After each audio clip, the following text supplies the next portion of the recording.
tau mau e sini. Ta ko hoen ko na tau tatali ki ai mo. Ko fie laha apito. Ko e kau ki mo tole kau frafe. Fie mo tata ki lahi. E fu hoa ko ne fia ho se o mo tau tali. Te tau kamata leva. Aki ai kau Flower Girls. Tau tatali e Flower Girls. DJ, tahano fasi. Who let the dogs out?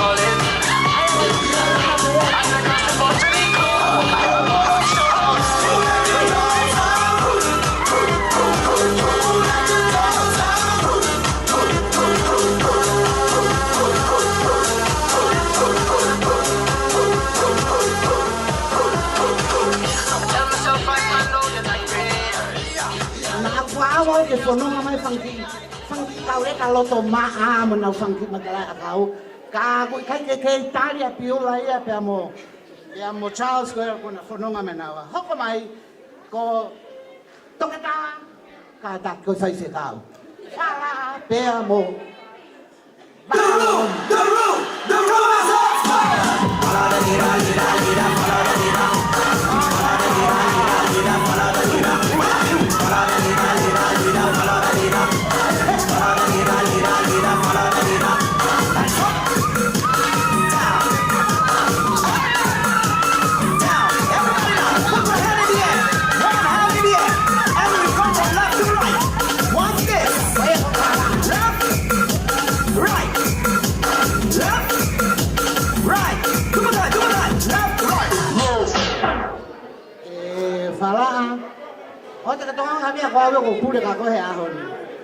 Ladies and gentlemen, let's welcome Tonga and Maria. Love you. Come on, Tonga, do it. DJ. Kata kiu tau fio ki o tiu tau fasi fai te kau. Tau fasi fai te kau ngau pulea.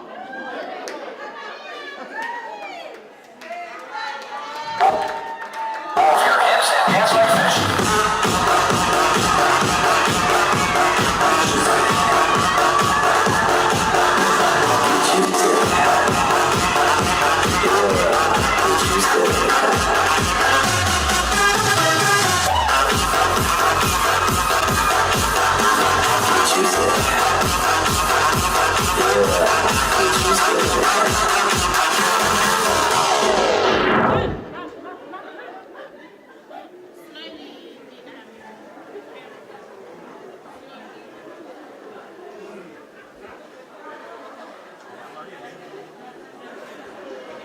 Kai foke whaatatare o me marige na lava mai te hebe mo tātoro ke ta wakai ka naua.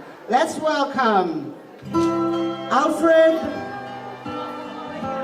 Payne, pia mo no hoa o whaanga o Fotuika i Moana, Payne.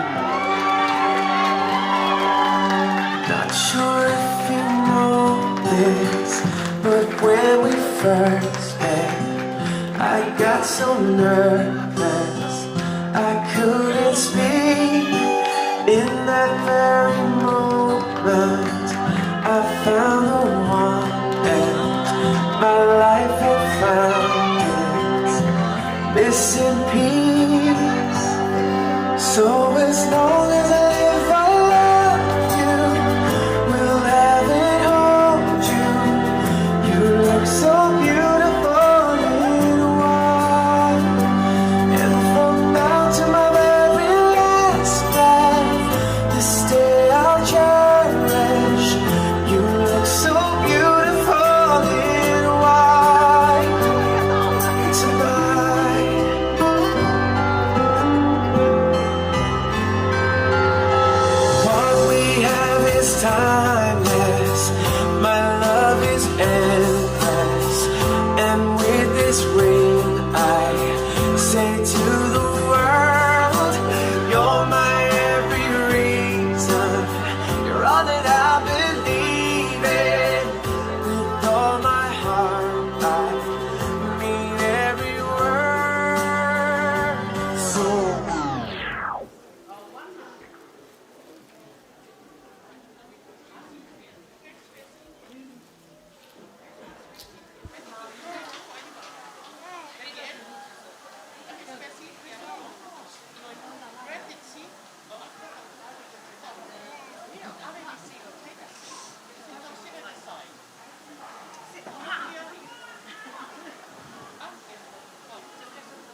Lava.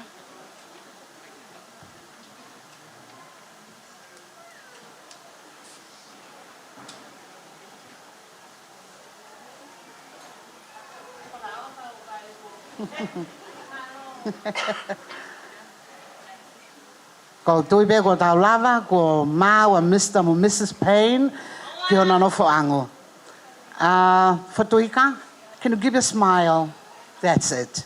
This is your day, so you should smiling the whole day. E taimi ko ni ko kolet ki he whai whekau, nai wahet kei ke le whai e lotu e tau mea, ke tau mea toko ni, ke ne whakahoko e tainimi.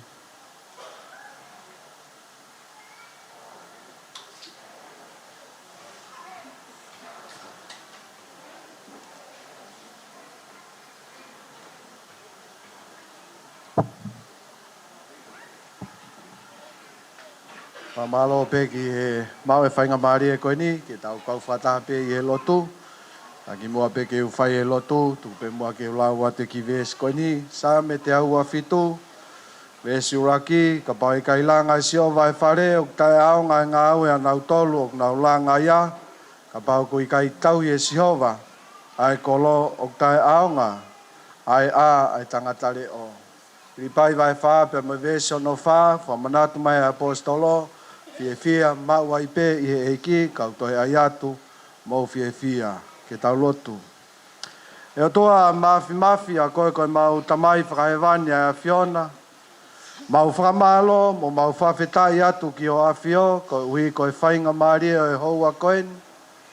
Mau iheni ai e malmalo e whare koeni ke mau whakaha e mau fia.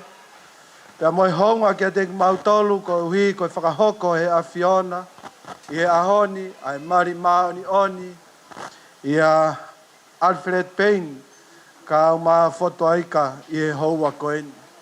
Pea tōnga e ke mau whawheta, moi mau whakamalo i e mea kotoa pe, ka uhi na e whaia e whauwha, pea moi whakatutu e he tangata, ka i e ahoni, o mau whamo oni kotoa pe, i e ofa pe moi tataki a e a Fiona, o ko ke whai, i mo oi pe mo whau whamiri o whai e tamai o eiki ka umai kaunanga e houa koeni. Ia tōnga eike mau whawhei pe ai a Fiona. O whātatau ki he lawe e tangata whautusa me. Ko e langa e sihova e whare o ku tolonga ia, o ku tae ngata e whare o ku langa e he a Fiona. Ia koe mau lotu ia mo mau whakatauange i e houa koeni. E ki hanga whaitape kina a kia ai tangata Mari, kau mai whewhine mari o e houa koeni. Tuku pe moaiki ke na mau ai loto fia. O hange koe whakanau ai apostolo ko Paula. Ke na fia mau pe i he eiki. Pa koe mau lotu ia mo mau whakatauange. I he katoanga fia o e houa koeni. Ke whakahape ai mau whawheta. Ke whakahape ai mau fia. Ko uhi koe whakatutu. Ko whakakakato e he a Fiona i e houa koeni. Mau lot mawahe pe mai tataik paisten kau mai kau whaifkau o nau iho mau loto ngā. Mau lot mawahe pe mai whamiri o e tangata. Kau mai whamiri o e whae i e kaunanga mari i e houa koen. Ai ongo whamiri eiki ke hoko e ahon. Koe aho pe ia o ku whakamaua ia e mau wheo whawhani. Pe moi mau whe koe i he mau lalaka o hange koe whinangalo e a Fiona. Te ke ilo ai aki mau tolu koe whanau ai a Fiona o ka pau te mau wheo whawhani. Houa koeni o kui ai e mea tokoni kua teu. Kua tuku ia i o mau loto ngā eiki koe wheilau. Pea mei he whamiri eiki. Koe whakahape ai fia pe moi whawhitai o e houa koeni. Tuku pe mua ke hanga whai tāpe kina e mea tokoni. Pa ke hanga mua tāpe kina ngahi loto moi ngahi wheilau ko tāpe. E whai ake wheilau e houa koeni. Tuk pe mua ka pae ilo e tangtaik paesteni.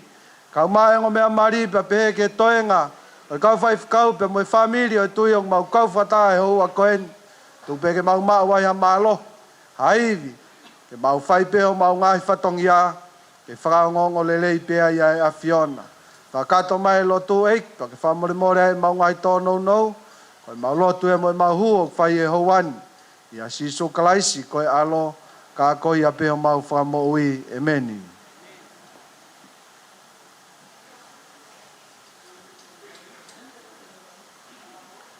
Malo fai whekau. Ko ata e te pile, ke mau mau, ka o pāwhei pe e tau mau metroniku o iai pe me ai homo ngahi te pile, ko no whakalahi pe, pe a koe ngahi te pile hoku whaha i tō he ma, o kui ai ngahi metroni ai ke whakalahi me ai ho mea toko ni.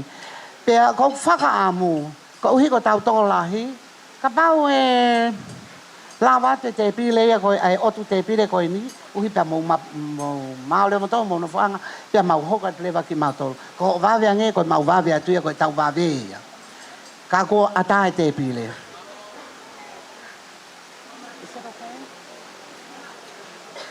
Pea i he taim tatau, o ko fie whakawha tu lewa ki he toko taha ko, une whafofongai a he se fine mali, o ko whakatat ka koe ke whaiho lea i he taimimi.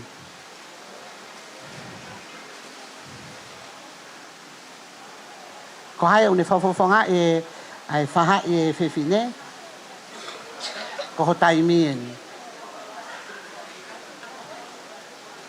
DJ, tae whasika o te umā he alo mai e kumea kai. Ui pia tu e lewa kau tau o lunga, patako si i lewa kai.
Hoia. Nau whakahat whoki ke lea e whae a whiwhine. Ka koe uhi koe tangata koe ngūne whawhawhonga e koe lea koe a ali. Whae te oe tamsi mali. O whemawi ke tūria ke malai pakapuna he wawe taha. Koe a kou pehe kou kore ange lewa ki he toko taha koe ni o ne whae lea e whiwhine. Ki whatau mana vai. Kau ato hala whaafe ki a Silver Payne. He ko Silver Payne ia ko ne hane me fe vai fe tu Holland. Ko fe mahalo pe ko port de fia, airport de fia fo wa toi. Ko ko fa fe na a Silver Payne ke ne fai lea a ali pe tau to ko wat. Malo.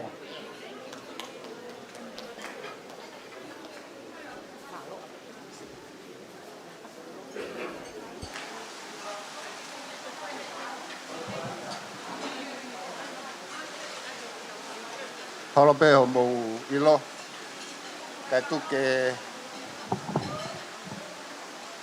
fa talango fua ke tu na MC te ke fa rea fa fonga ia te family Tongatapu mari o raktu ko fa malo ke tu elang e tau lambahao o tau kau fata i he katonga fia ahon atene whakatapu ki he tangata ik whaiwhikau moha alot. Whakatapu mawahe mai ongo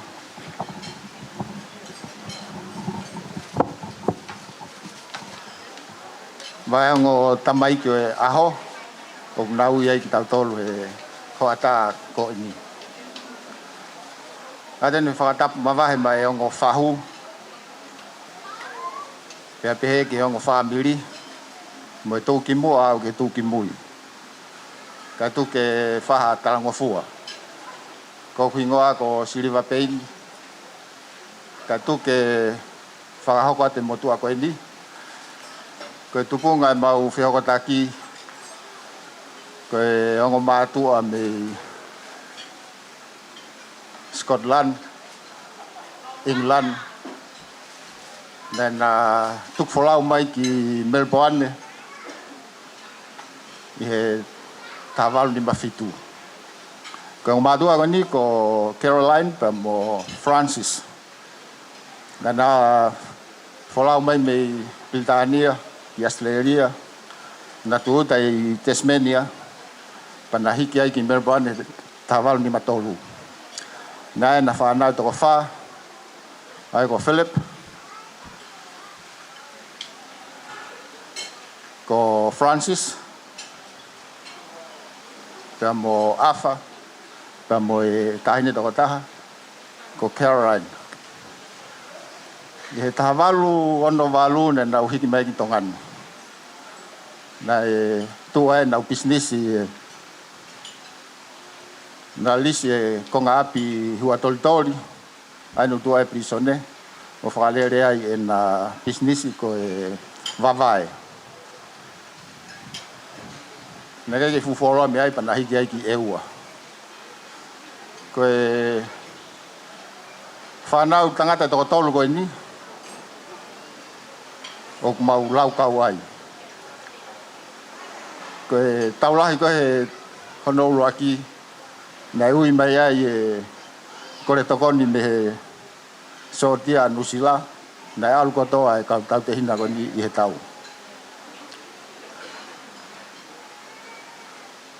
Aia nai whokmaa mau hoa Philip,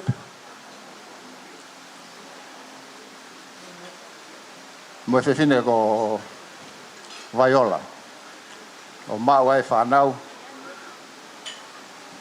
kawai a Afa, o mari mo anau i Houma. O kawai ba mo Francis. Aia ko Afa, o guai a Hone, Charles, Alfred. Ko Francis, o guai Tamai, Solomonia. Te arifo mea Afa, ki a Hone, o mahoa mo moti. O arifai ka Alfred, hana koe na malu. Ai ko malu hana. Tangata hoi hoi fua e ahoni. Kai eu tawhaki, o Francis, arika Solomon. Francis na mahoa ki haano, whiwhintara wautaha i Tonga, taimi koe ako mbele lulu. O iai tangata i ko Solomon, o hoko atu au. Koe a ngai mautu, ko ki mautolu e family masiva. Kau ko whawhonga e ate tangata ko malu mo e family tamai, i he whamalo lahi, i he family tahine, Fotuika. I he mau, whiwhine hoi hoi fua. Mau rau ko mau tāpuaki. I he koloa.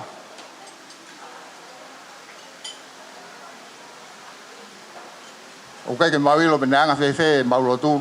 Kau ku hoko e mau hoa atu ho mau whoha koe ni. Ki he tau whanau le rei mu whahoko. Hange pe koe rea MC. Nere ke uilo au ku whahoko i mari hea. Aoni. Nau i tonga ni au ke whahoko e mau kautaha pe koe business. Pawai ke whokata he whiawhin. Pa koe tāng Stella. fahu ko nau tok fanong ko itongani ta hange ko lau o kai ko au ton ke tu ar fa fonga family tambai ai family tanga tambari ka te u talango fu ape ka neo ngo ku fefe ya vare kai kai ke tu ko vaka ka fa kakao ongo me amari o ko manak ma pe ki fa le business siapan ko anga tu fa hol ngawe business siapani ko ngalah ye time ko unawa ngawe hakauta te nau fa iku ke kauta ko ya uraki pe ke fai hona le ta ua kaya fa inga mea te nau whakahoko ke lere koviang kautaha e lava hono kalanoa pe whai ngofua ka koe uhinga e ahon te upehepe kua ke whakaiku ke ha Payne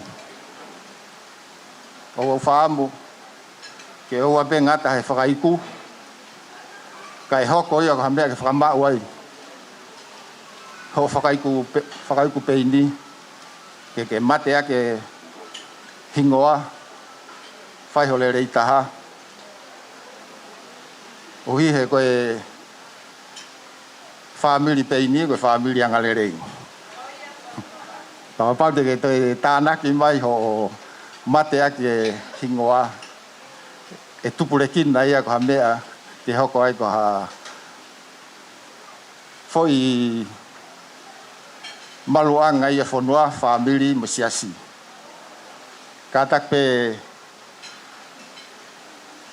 hata pilot mo ki motolo no kotoa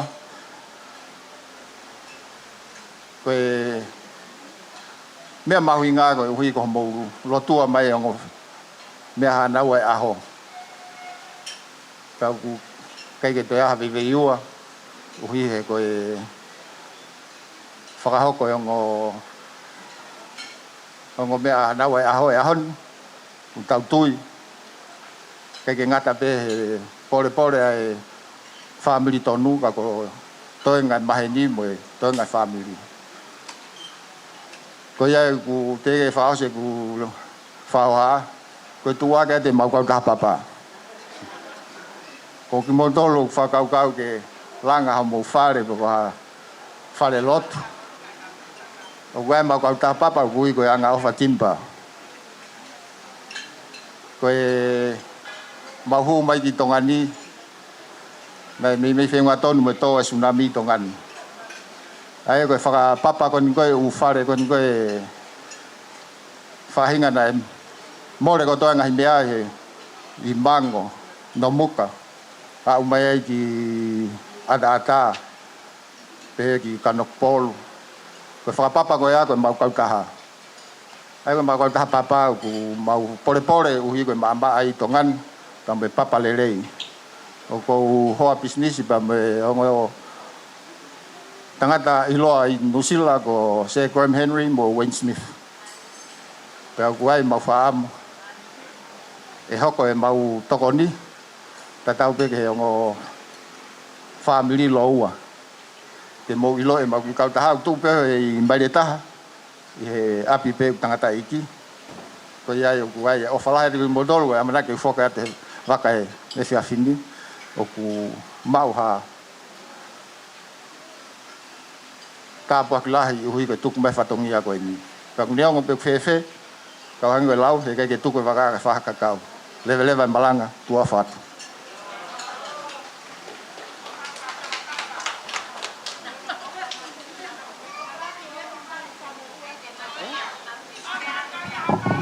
Pamalo lahin ke siriva he foi tuaki mari ko ni nai to gosi kana ku te ilo e ha tuaki ne business na kai ke oanga fainga mari ke ha olea kan yo ngue siriva o fala het ka ko o fa ke ma fo la lele malo bit ho fa he mata o Alfred ke he ne ha honi pe a e fainga mari ko ni te oanga ai leva ki he to ta ha ko ni hanga fa fo fonga e a Fotuika ke ne oanga fainga mari ko ni Moana malo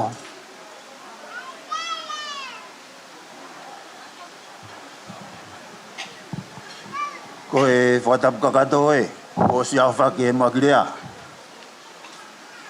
Ka e ata mua mo e motuan, ke whaiha ki rea, ma tau tolu e houan. Ka te ke whaiha rea te ulak whakahoko a te motuan. Ko e motuan i ko e whaiwhekau eni, i houma, i he siasto kai kolo. Pea kou whakawhetai pe, he kumau e whainga maari e ko ni, ko e uhi, ko e ku lava mai ki he whauwhamiri fo ko whai he kaunanga ko en. Pea kou whie au pito ke au whakahoko e rea, i he tawha ki a Fotuika. Ko e uhi he koe ki kaunanga ko ni nai na moa i hake ho mau api, i he nei KCCE, pea toki hiki me iai ki vai ni, o hoko e peke ne whauwhamiri ko ni. Pea hange ko e rea koe nei whahe mua ki rea ane nai, nā ne whakamatala, ai hoko hoko, oi pio ka lafi mo e hoko hono whamiri. Ko e uhi, ko Alfred, ko e hawhe kas. Pea ko e tupu me Scotland. Hau mi he pālang. Ko e hoko koe ai talanoa koe ki a Fotuika. Na e hau a Fotuika ia me Scotlangi. Hau i me Scotlangi. Hau i me langi. Ko e winga upehe ko Scotlangi, he nai namoa i aki peia, ai mea whakalangi. Tālu pe e ne kei sii, o hau hake enge ne fulahi, o ku mau whamiri peia, he mea whakalangi. Hau peke ne whau whamiri. He koe whau whamiri, ange koe lawe koe toko tahani nei he lotu, kai langa i sihova e whare. Ko hui ngai a, whau whamiri le re iai a Fotuika he aho ni, ko ne hau me Scotlangi. Whau whamiri, whakale rei bea Fotuika, i he funga o mea whakalangi. Ko mea whakalangi be foki, ai mea koe whau whamiri. Kai ke, te hoko at beke no tala noa, ai rea maa whana i aho koen. Ko hui koe whakawhetai ke o tua, i he mea ko mai ke tau au ki ai ango whamiri koen. Pea kou fia, ko hui koe hau a Alfred mi e whamiri, hina, Scotland, Palang. Ka nai na moa ia Fotuika ia he mea whakalangi ke hina moia. Tā, koe whetaulaki eni e hina o e Palangi mamani, mo e hina koe o langi.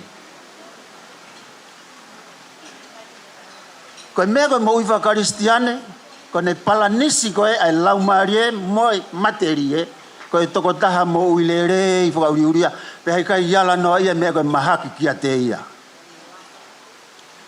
Kai ia taha maha mahaki, tonke wakai, na ako tua pe whainga ke mo uilere i kai maha mahaki alot. Pero mea koe fia ai he tala loto nei whai e muaki rea, koe Palangi, moe langi, na whakatou mau e hina mooni. Whakau fia lahi, i hono o mai e mātua koeni, ke na whakahok ke palanisi atua moloto he ahoni. Whakau fia lahi, i he ako naki na e whai whekau ane nai whare lotu. Nei kai whai e palahamea, moha to e taha ia iwi mo a tama, mea ko toa pene nau whakahoko nei kai pūri he otua. Ka koe kuako naki eni. Fotuika. Ko au kou whakafofonga e tamai. Pea ko au pete utoi whakafofonga e whae. Koe kuako naki kia te koe he ahoni. Mana tu e talanoa na e whae mua ki rea, na e sohotia hono whamiri ona. To o mea whana. To o here. Ka koe mea koe te whakaosea ki kuako naki kia te koe. Ka iai ha here mua mea whana te ke to'o wholofola. Koe here tā whakatou matai a Fotuika. Ka iai ha aho. E anga i sooti atua i Alfred. Tuki i ake sisu. Tuki i ake pia sisu. Kone pato pia sisu ya noloto. Lalo. Loto kotoa pe ku hako. Folofola be ya sisu lalo. Me ia kui koe langa e siho vai whare. Koe langa e siho vai whare. Pea koe mente wako naki atu ai. O ana whai ha aho, pea ke tuu o ai e mea koe ku tala he aho ni ke ai e totonu ai whewhine. Tuku au koe wako naki whakawholofola. Mana tu i Fotuika koe whai whekau au. Hei kai ke te loto ke whanongo atu ke whai tuu ni koe ka ariwhereti. Koe loto ko taha koe kune maua sisu, ko sisu na hau ia ki mamani, ka ke hau ke eke hane totonu e taha mate. Mea ko tō pena ne whai whakaongongo pe. Ka whewheka e reo ariwhereti, molu pe koe ia sisu. Ko whatongia pe koe anganofo. Koe ako nake ne whai whekau i whare lotu ane nai. Pe aku tonu, pe aku hala ene tala whatongia ati kia te koe, pe e tōlere kia te koe, sisu pe. Manatu pe kia tau api, na keke o atu ha mea ke he ka koe. Tara noa pe ho kui, ho ongo kui, o atu pe ako naki, Fotuika. Hau pe ke mau mea toko ni family. Moi loi taimi koe nei mau mea toko nei ho mau api, o ulaki lau he kui e whanau, ai foi ves fola koni ek soto vahe wa tolu vesi wanima pe ate mo tau ya Jehova ko mo otua pe ate ne tapo ki ho me akai mo me ainu pe ate ne tala fua ai faka mahaki me ate ki mo tolu ko ate ma ko sisu ka ke hanga sisu faka ata no mahaki ke ma kita he me atokon ku te mau ko wi ko ya ko ate no fo pe ye fola ko ia ko wako naki kia te koe he ahon Fotuika. Ki mua bea to whakoutua ki lalo. Ko ke ia ko naki atu pe. Ko whatongi a pe ke anga nofo ki o husepaniti. Ka ia mea te ke ngoi ukai ke whiunga ke whaamirio ariwhereti. Whoki pe koe ka sisu. He koe mea ia e kei tū mau e langa. E whare na e langa e Jehova. O ku kau e langa e Jehova e whare Fotuika. I he tau kātoa anga koe. Whanoke ki rea. Koe kula noa ho mou ahengi, ho mou mohe tuai, ho mou kai e mai o ngosi ia. Peka paurewa, te tau hela he ahengi, mo e tau kai e mai o ngosi ia. Ka kune fua ki ta tau bege no whaanga kai mohe pe ia. Ko urea at Fotuika he hoa tāko ni.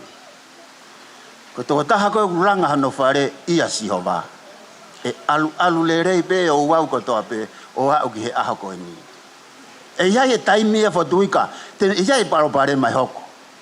Nau tolu kotoa pe o si nofo mari, o ana aloi mai ha taha te ke ha paro pare mai hoko e ne nofo mari. Tō taha pe o si mau hoa, ko pau pe ki iai makuku i loto i family. Ka koe toko taha koe na e langa Jehova no whare, pato pe ki mea koe a taimsi, more. Ko ia koe neke ke langa Jehova no whare, ko neki palo pare masi isi be, mo vete whare. Alu ate fin motu ae ke no ap, alu ate motu ae ke no ap. He nai kai langa Jehova whare. Ka ihe e kutui he aho ni Fotuika. Ko ho mo whiri he aho ni, o kutonui. He uku mo langa e whare, ke makatu unga, ko sisu kalaispe. O gosi naki talati a teki moua, e iai e palo parema, te mo whekuki mo ia he kahau. Ka koe ku whakamanatu atu, o wana hoko e koha mea ke holo wawe e whare. Eke mahino ko ki moua, koe ngo pouturiki ki moua e whare. Whakaongongo mau pe ki hohoa Fotuika. O wana ke tūke eke ho toton ke pure ike. Ngai ahon, ku whaitu tuuni pe kaunanga ia ke husepaniti. Ahon ke lava husepaniti o mau hifo. Kone ki kamata tauti pe, alo ai mai e. Ka koe kuako naki kia te koe. I he funga e ofa mo oni. Moi mea na ako naki i aki koe Fotuika. Nofo beo anga nofo ki ohoa. Toki vete ehe mate. Koe fua kava ni Fotuika. Koe aho koe te alo ai hoko koe sotia. Mo oni tala noa na e whai he toko taha koe ni. Kau sotia ko toa pe, kua pau ke na uofaka mo oni fua kava ki he mate. Toki mawahe me he sotia, he koe fua kava koe e whai ka mate, kua osi toka mo oni. Pe he tofu pe ai whau whamiri Fotuika. Ko ho o fua kava koe ni, te ke tauhi o husepaniti, ke toki vete pe e he mate. Ko ia e ako naki, ko fai ke te koe aho koe ni. Pea hukai ko haku talai hanga mai en. Ke whakamata lerei pe ke whamiri arifereti i kai. Mana tui koe hoa koe whai whekau he aho ni. Te ke tāsi pinga ke siasi kotoa pe te ke alu ki ai. Ko koe te ke tai mua hono ai e mo ui ke sia kai ngalotu. Hei kai alu ho hoa o tu waki ke mo ui e kakai ka ke whe mate i pe koe he mate. Ai ke mo tala noa ho o moto o ngā ki he kakai.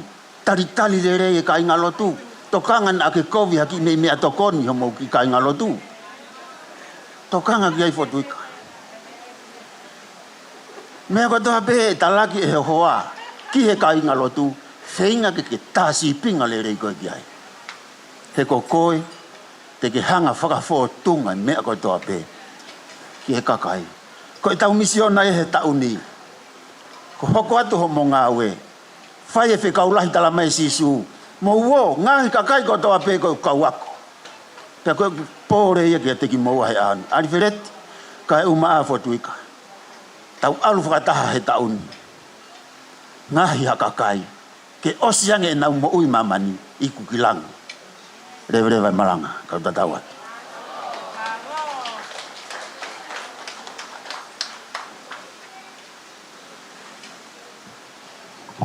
Whamalo lahi ki he tokotaha koe nene toki whai lea kosi Alfred, koutui pe utolu ke fuu ngā au e mālohi mai ke te au, he koutui au ki he tangata koe nene toki osi lea. Ko tau mea tokoni ke lahi au pito, ko mea tokoni ko iho te pile, ko whakalahi a ho mea kai, and for the non-Tongan speakers, there's still plenty of food on the table. If you need food, more food, and the food on your table is yours. Nau tolu koe ni moani koe ni, o ku ataha pe mga te pire ke he, kau kaha mea eo ke tokanga koe ki ai, lava pe ke whaka o te ka koe. Koe taim koe ni te tūku ia ki he whangawhae, ke nau ngau e ki he keke. Koe ia o ku whakawhatokia ia ke keke, ko taimi ena. Nā veni, saipe.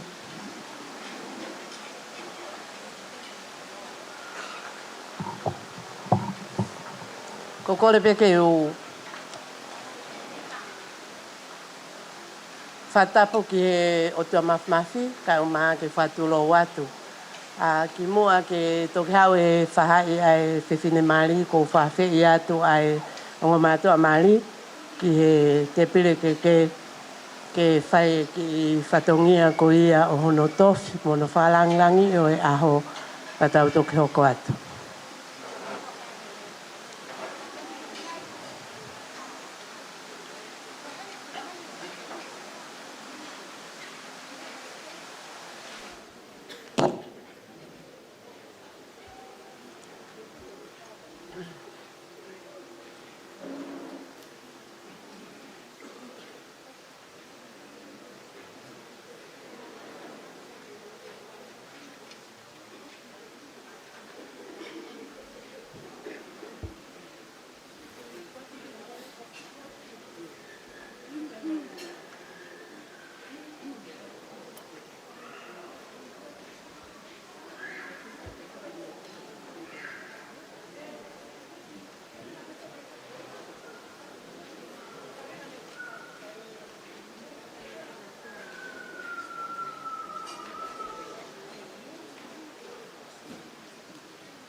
Pas mai, paketai, motu wai ke, nai inista, ko yo ke tahe keke, ko yo os ko ni ko to o keke ia, ko yo kai lava ngai faita, ko yo whihau ta ki ai taimin, ta mai DJ, ata ki mini te ua ki ai kai ai ngai inista.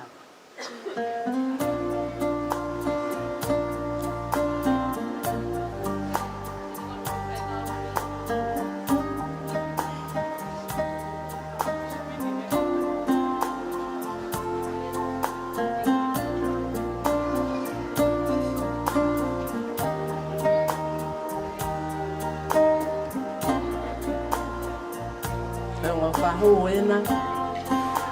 Mohai te ke ano honota, ke ai honota, ka taka lava ha ke te mo o matua.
Vale, aquí.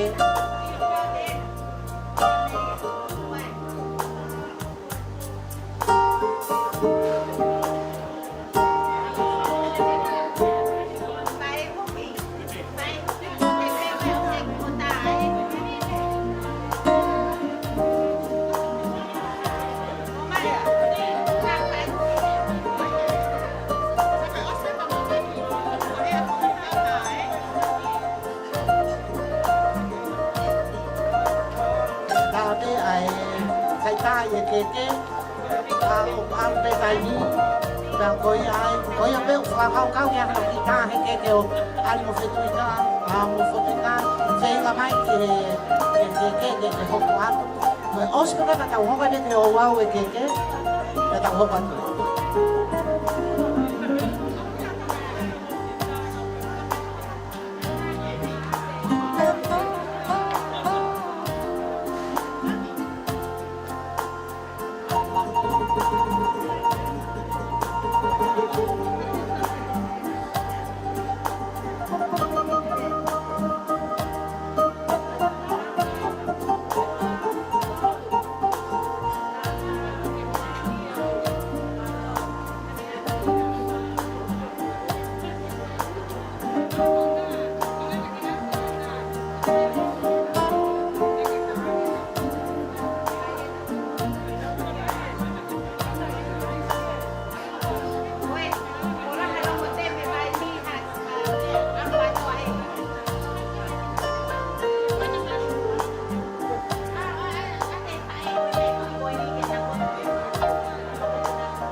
Ai pene vale.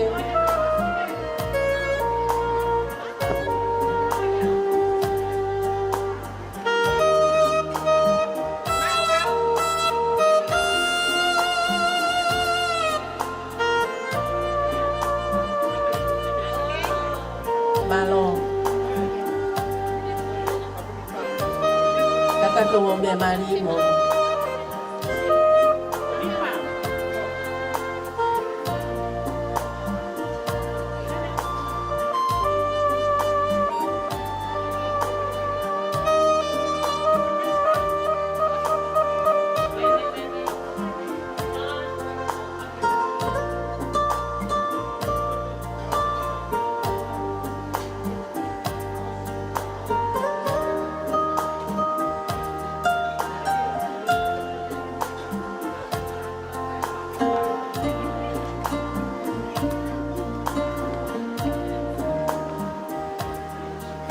Malo ke o me mari ko kore ati a family ko ni o Fotuika i Moana.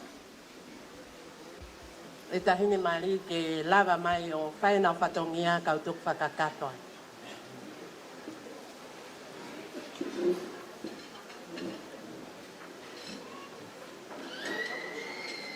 Tulo. Whakamalo atu. Penga mali ko ini e fai tai fatongia fanga fae ai se fine mali a Fotuika i Moana. Fi moto fa hoa a ko Salome foliaki po oi ko e o fe fine au e fae tangata lahi taha luse ko e fae ia a Fotuika. Ai ko i heni mo fanga te hina ke fai o mau ki fatongia ko fanga fae a Fotuika ko fanga fae masiva ke mauto. Hala fika mo lau konga. Ka mau whawheta ipe i talango fua a Fotuika. Ka ue e ki tak whanonga au sia hano aho koe ni pe ak mau fia i koe whae ki mauta. Ki whatongi au tuk mai ke whai koe keke a Fotuika. Keke ulaka a Fotuika au to o pe ia a ke mea hina pe mohono ki koloa fuaki pe ia mai me hikitanga a Fotuika ku whakaloloma whinau. Feli?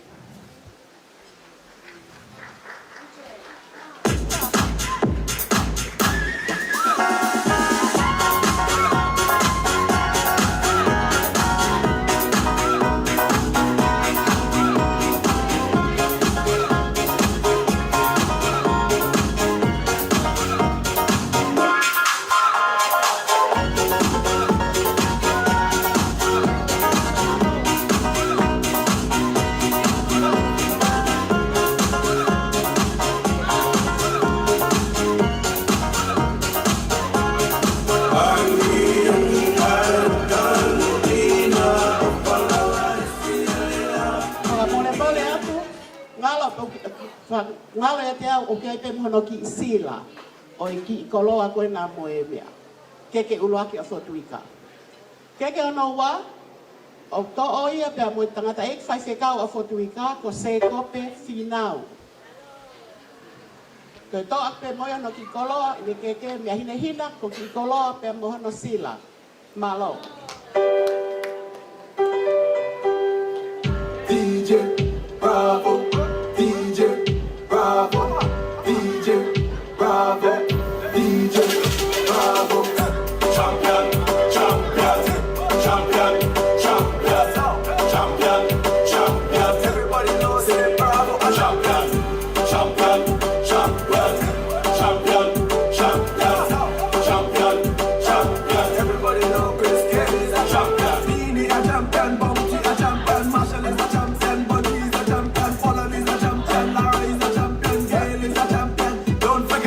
Michael Jordan, Obama a champion, Mandela a champion, Serena a champion, Wendy a champion.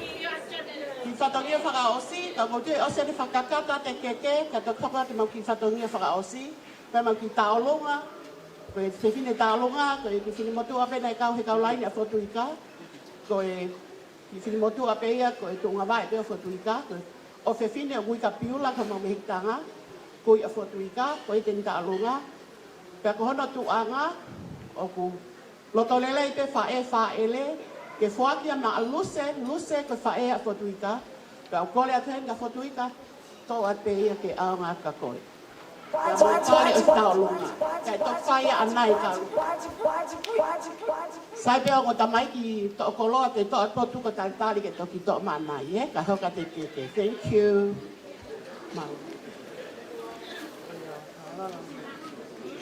Pamalo ko i ko e lana ko a oni foki ko aho e fefine ka fam ke fai ke ki maua tahine pa fo fa ke family Payne ka ton ke ta honga ia ko tine motu ko fa ho ko atu ai ke ko e a Charles Alfred e ho ko ni ko e fa e si ta a Wendy ko ne fa e me kapit mai le fan ko fe ho to pe o ku honga ia a loto e feleti he ka fata ha mo fa e ho ko ni ka malu ka mo to nga o family e malari o a ko ni ka pa pe ia ha to fatongia o kai ke kakato ko ko le pe tau ku fanga pe e ko kalaisi ko ia une fai ho tau fakakakato ko a hon ko a fia pa ko ke hinga tau to ha na Tonga le Payne na Tonga ne ke mo ane sila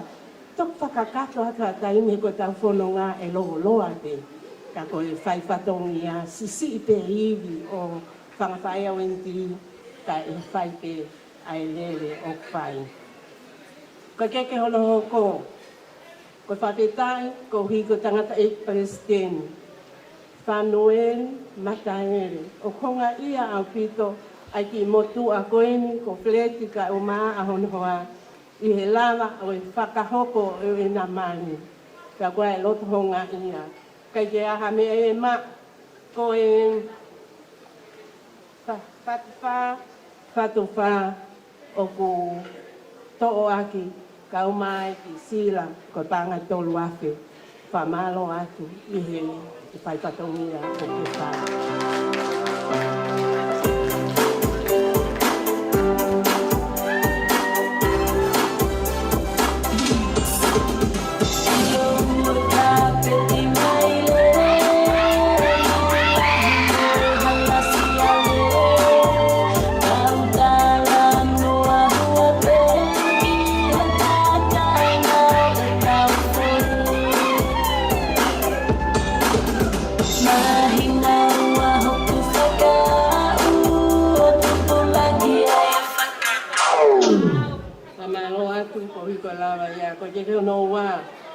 Honga ia au pito ko hui ko tau kau whataha mo i whahu o Charles Alfred Payne ko Stella Payne, B.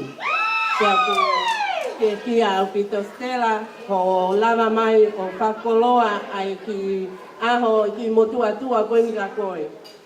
A koe whatwha to ako ke pia pehe ko ki ke sila ko pangai wafe.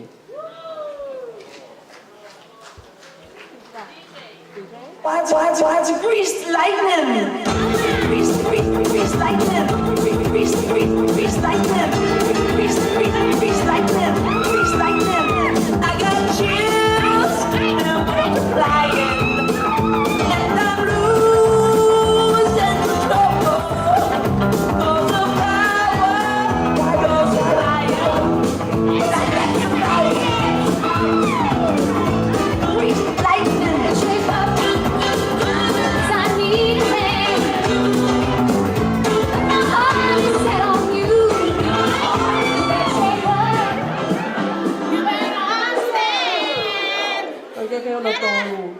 Sekolah yang kita kami yang malu. Kau jangan tolu, aku ada ya ke fahu malu. Kau fahu malu, kau mele kolok ke kau ni astelelia. Aku ni, aku nak fahu fonga. Koso ini taai. Pam koi pangata hafe. In my throat, go, let's go. It's a box.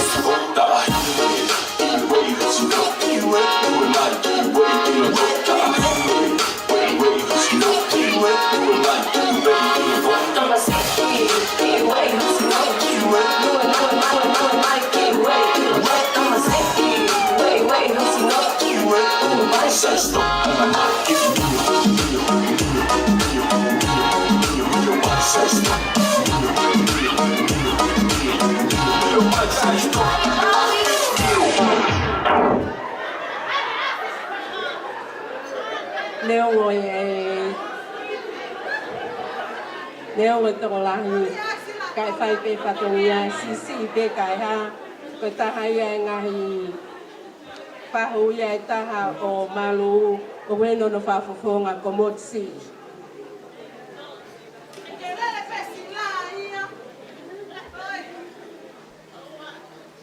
Motsi pa nimangiang te amono keke.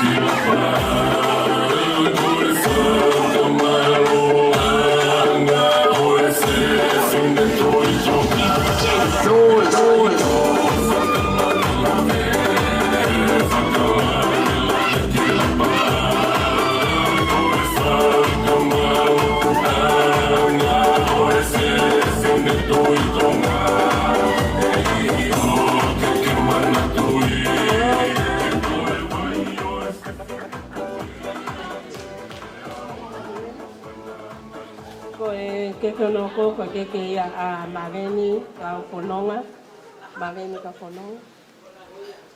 ko mene sila ko pangani mangiau to me mono ke kaka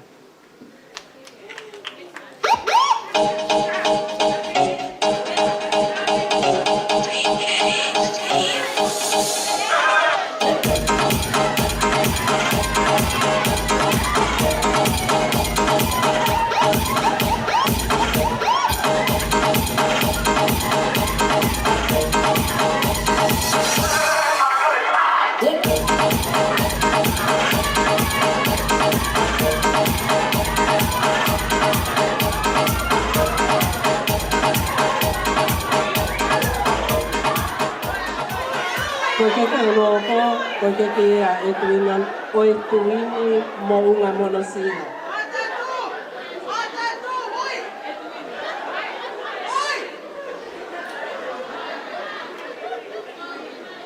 E tuini mo unga pa monosila mo ni keke.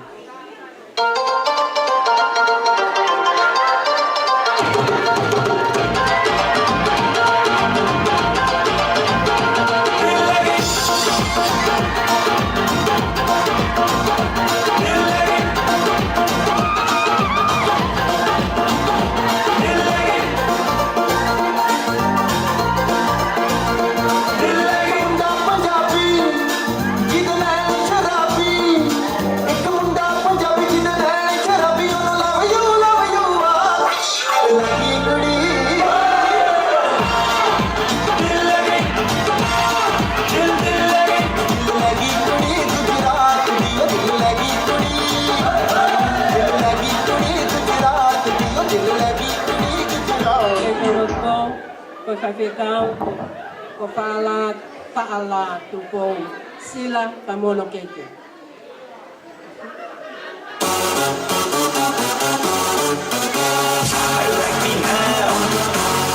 Hey, where'd you get that body from?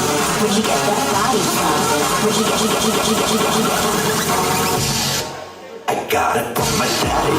I got it from my daddy. I got it. Hey, where'd you get that body from? My daddy. I got it from my daddy. I got it. Hey, where'd you get that body from? I got it from my daddy.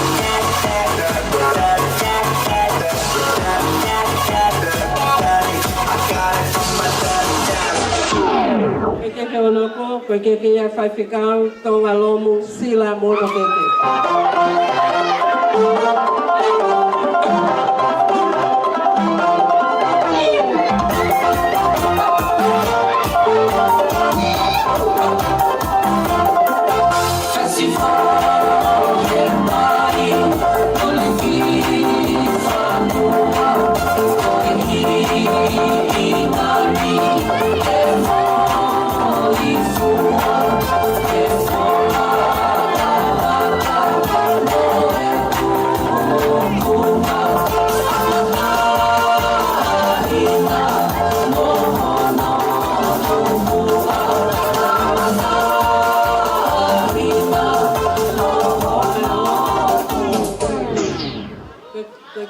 Ko ange ia mai whaho wenti, ko kaloni ka peno no whafufonga ko Amelia, ko no sila mo ne keke. Koe te holo, koe toki mea ne whatane loto, koe te mai te holo, te mai hoka nare, sa moka tahe rumaro nisi holo, o ne marangi a hoku sino, me aina te lohe no kuri holo, me lapu ase mai a hona mi fo, me lapu irikia, na mua o te holo. Oku lahi e kakai ia e wenti mo malu, pe osi e tau ki pe si o keke mo foki nu sila. Koi wha osi ko kore, ko mo ngari katoa ngā koe o pa e huki. Tā whase pa e huki, pa e kakara. See, I just came back from Ghana, and I want to share the stuff that everyone was doing over there. So the QB tried to show me how to do it.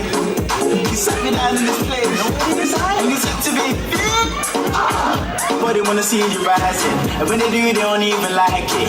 They just want to see you deep in crisis. Drive yourself, you don't need a license. All of her, she can even ride it. Go ahead, move your feet just like this. Then he showed me the latest. We walk over the pages. What you do, my azonto, azonto, azonto.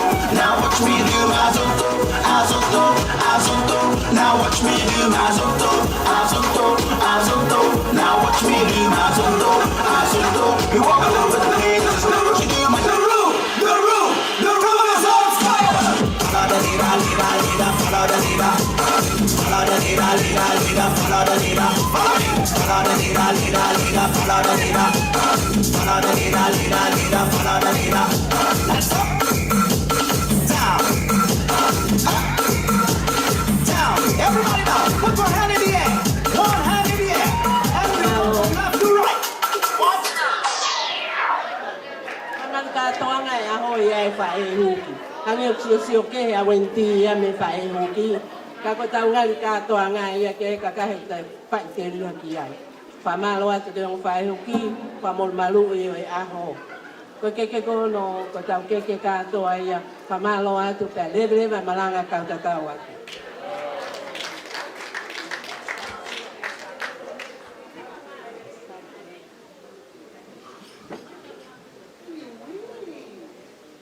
Kekis for me. Koe keke whakausi ko ke hiri ko te pire. Koe keke a tau tolu katoa, hono kotokotoa ko tau i whalen i ahoni. Tuko hele ki ai pia on ka tau tolu. Koe whakamalorahe, whakamalorahe atu i he hauau e keke. Pea, ko whainga maria ko ni Salome, whainga maria o. Oh, you're right. Malo, ko le apeni ke ki taulunga, o ki taulunga, ke laka mai ki mua.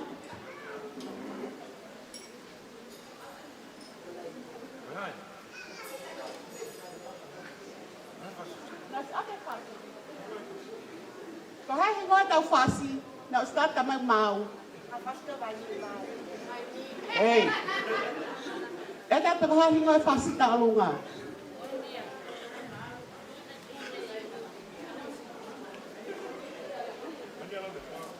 Iya, kan ko mau.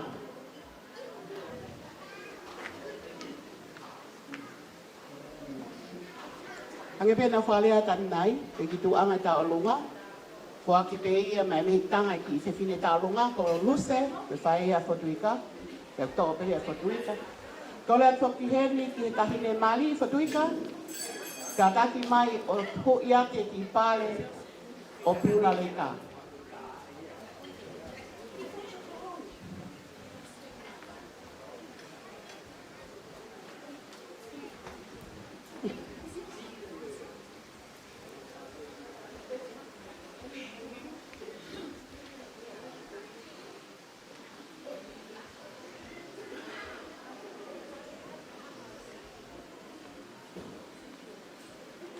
Ka koe taurunga koe ni, mai ni ko toa peo ki heni, homa ko tau whasi ni. Malo. Peu! Pu!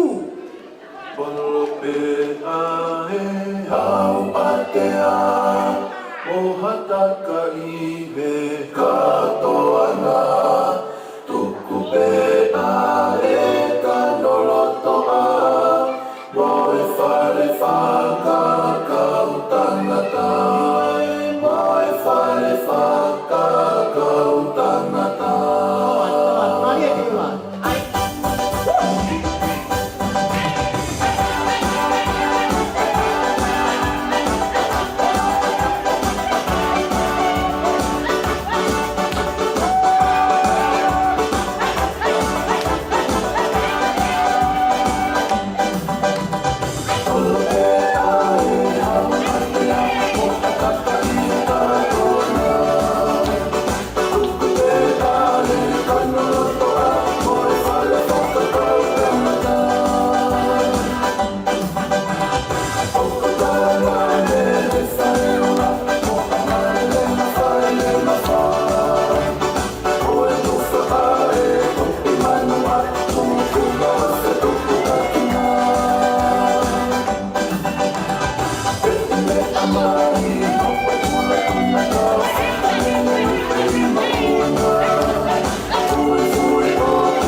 O koutui e fuao a pitoe ki he ongo mea mali. Malo. Ko e taini ko ndi ko e tangata koe nei pisinisi papa koe ane nai. Ko ate whainga maari ko ni ka koe, ko uria, ko ilo bea ko ke lava koe ka makapuna, ka ko ilo ki hen ho whanga makapuna ke na hanga o whai he haki whakafofonga. Hanga lau koe mea mahu ngai ki mea ko whai uhi ngai koe pisinisi. Pea ane whainga maari ko ni ki he whanki, he ki whanki makapuna koe he taini, kausi koti lani.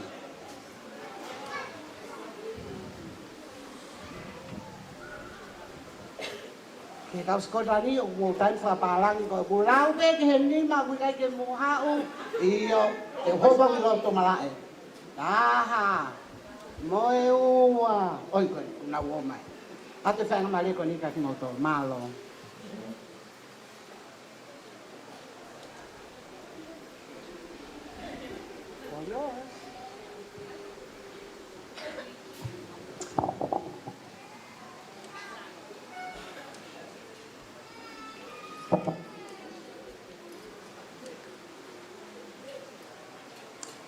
It's always good to go by the script there. So,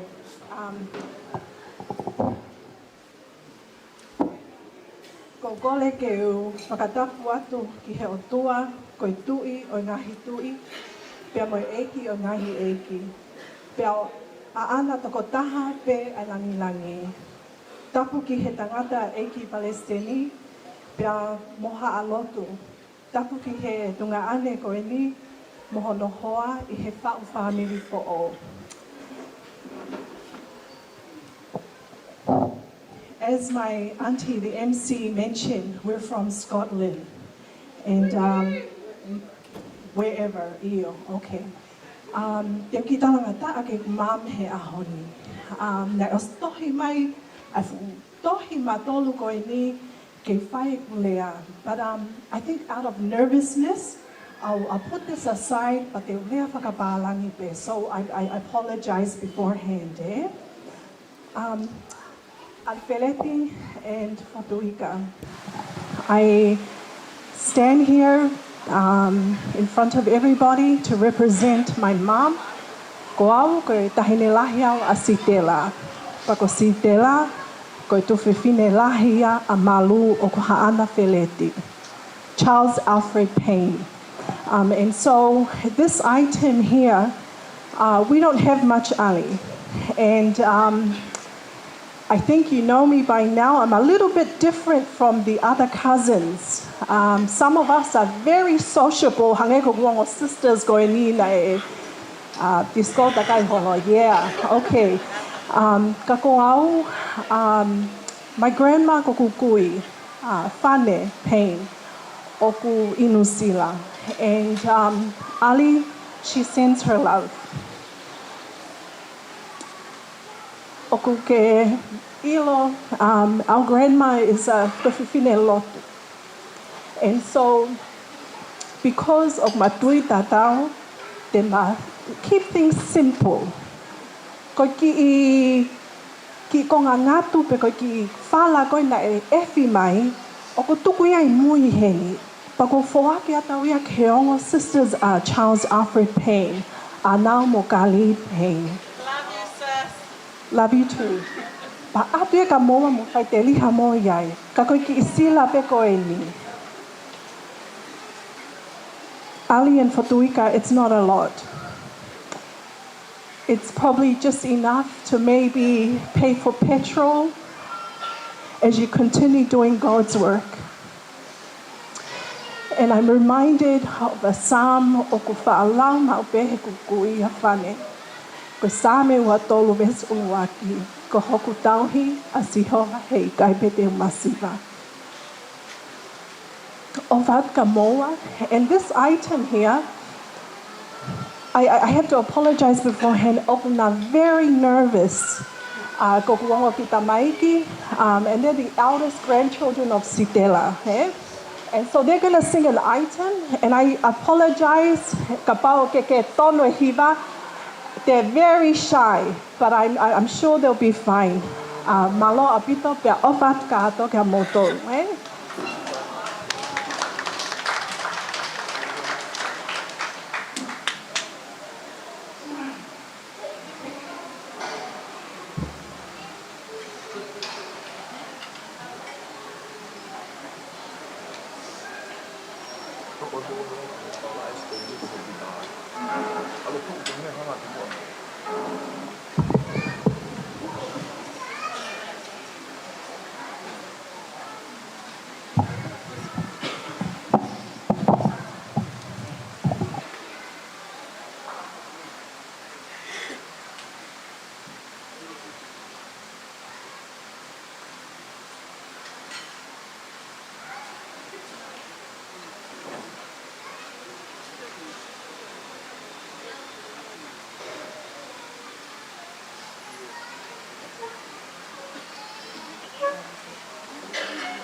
I he lava ko ia o e aiten ko nei toke osi.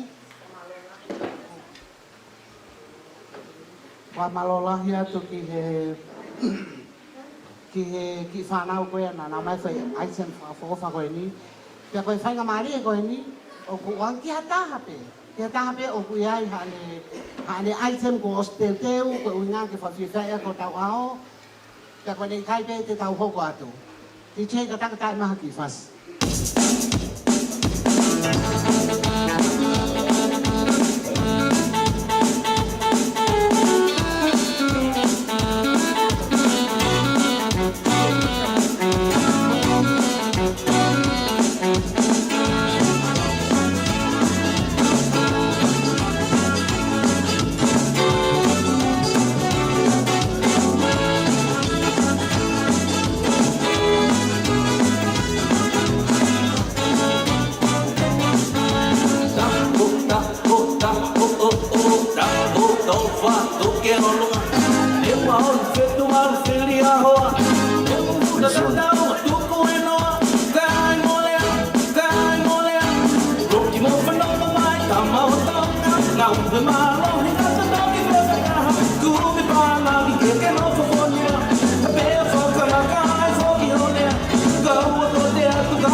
Ko mafana tahini hotang tahini fahoge ahon ya ko neroto ke fahoga thaki ilea kono taimi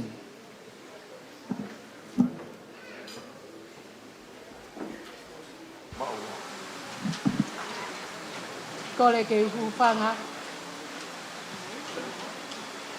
Nga whakatapu kua osi ano whai atu me muani ka tāmu a mo oku ke u whai atu haki i lea whakafofonga a iku mami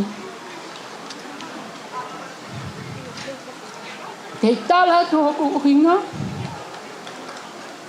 mo hoku whonga ka timua ia te matatuka whakamalo te otua he ne ofa mo ne tauhi ko whai mai ki he tau mo ui o tau au si ai aho koni. Neonga koe aho nai whakotūtu he tangata ka nai whakahoko ia he atua. A tenu whakamalo hen ki he Palestini mo nohoa kai pe he whauki ki he taipanga mo nohoa mo lava mai ki tau kaunga kau whakata i he hoa koe ni. Ko hoku hingoa ko Troen lo malinda ko loke tā ai o ko tā kai whala ke hūwhanga lupe.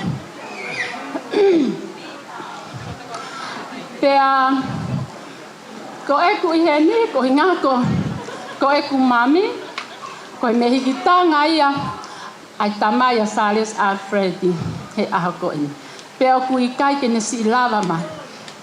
Feleti ka tuku pe ana loto mo ne whakakaukau i aho koe ni.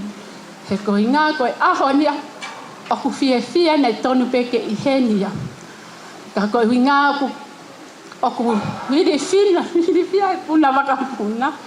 Pea ko tupunga e si hao whafofonga si e pae. Ali Feleti o ku i kai ke iaha mea ia e ma. He koe me hitanga masiva. Ka hoa masiva nge wha. Kaulata mai, he paki mai, mahi nama la ke whakakakato aki e whatongia si e ku whae. He kui kai pūli aki ho tamai, he ko hinga ko tamai o kuia, ko whahinga he whae aki he tamai pe. Ia ko mamao ati se tangata eki, ka mau tamai pe neo ko mau tonga ane ka mau keiu tamai pe mau tonga kia malu he ko hingoa esi e mau tamai o whakamo ui ai. Feleti ko hiki hame en ma ko ki sila peni o si o mai he mewi laki Payne ko loke kai pe he whoki ki a hine mono ki i whamili malu si i mono ki i whamili kai pe he whoki ki a hone mono ki i whamili. Maile mono ki i whamili. Kai pe whoki a stela si ki Amerika mono ki i whamili. Kai pe he whoki e tamasi hufanga lupe i a mamoto tā ai. Oku ne wholau atu, he pongpong tu si te kakoutui o tuku pehe no loto, he kou hinga i mahau na mahau ki Mali, pe oku whakawawawe ati ki mea ku whai Australia. Pea ko loto pe Feleti ke kātaki mai. Ko kai ke lahi, ka koutui pe e aonga pe ke kumia ka kapainu hohoa. Ke mo whiwhanonga aki he ngāwe ai lotu. Ko ia pe ki lea ko ofa ak malo apita wenti. He mea kotoa. Ko wenti whoki. Ko e whaanga he mawhae. He ku ilo pe wenti ai ofa e mawhae i hono hoa. Pe ku lawe ai pe ia mone ki whanau. Ka ku wenti ko whakamalo lahi atu ho. Whakalangilangi o whai ka mami he aho koe ni. Pe aku ne sio mai pe he ea i he mea kota. I he mea kotoa pe ka ko whakamalo atu. I he whaelelei O ne hanga whau taha mai whamiri i e aha koe ni. Ko ia peu ki I lea, tua o whātu malo.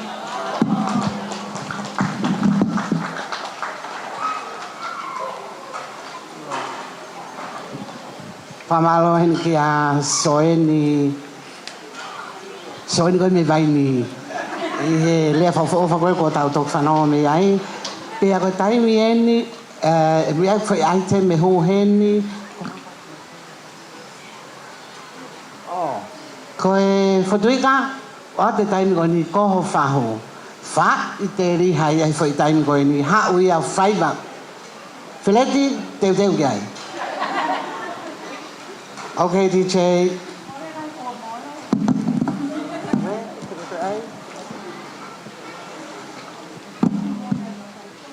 Ia Filipai vai wha ves wha. Mou fie fia I he eiki ma waipe io kautoi ai atu mou fie fia. Uhinga e tau I he lia I he fiafi koe ni. Ko e tau maalari ai wha uwha miri fo o ko whakahoko. Kouko le ke whakatulo watu he ngahi. Tuunga ko toa pe tonu ke whakatapua I he fiafi koe ni. Kai ata mo ki fine motu ani.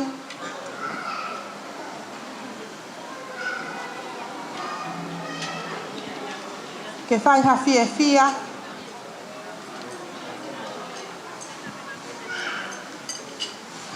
Ai whahu ko ia o Fotuika ka pehe ki he whamiri tamai a Fotuika. Ka koukole whainga maari e koe ni Fotuika ka taki ka ke lava mai o hu iange. Ai teki o e tahine tau olunga kai atae whame ite o e fiafi koe ni. Malo.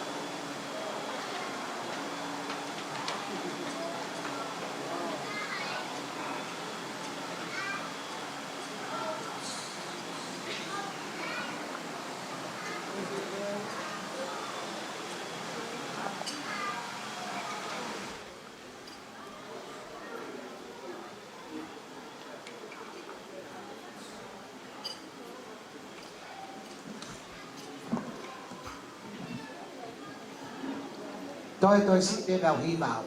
DJ, hãy mà ngô. Còn bao bên tầng DJ tôi có thể tàu phản xí em.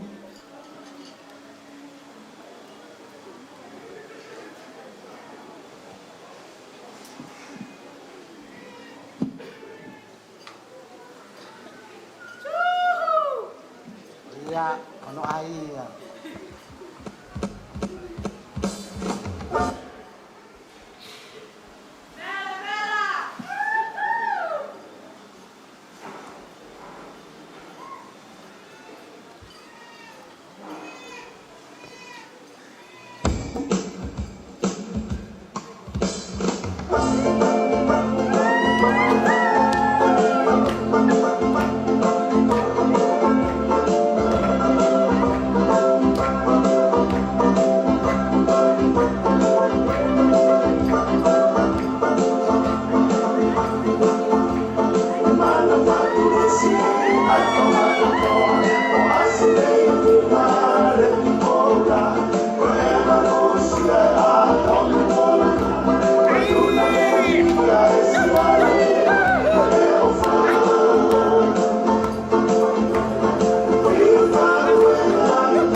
Whanga whae tangata koe a Alfred.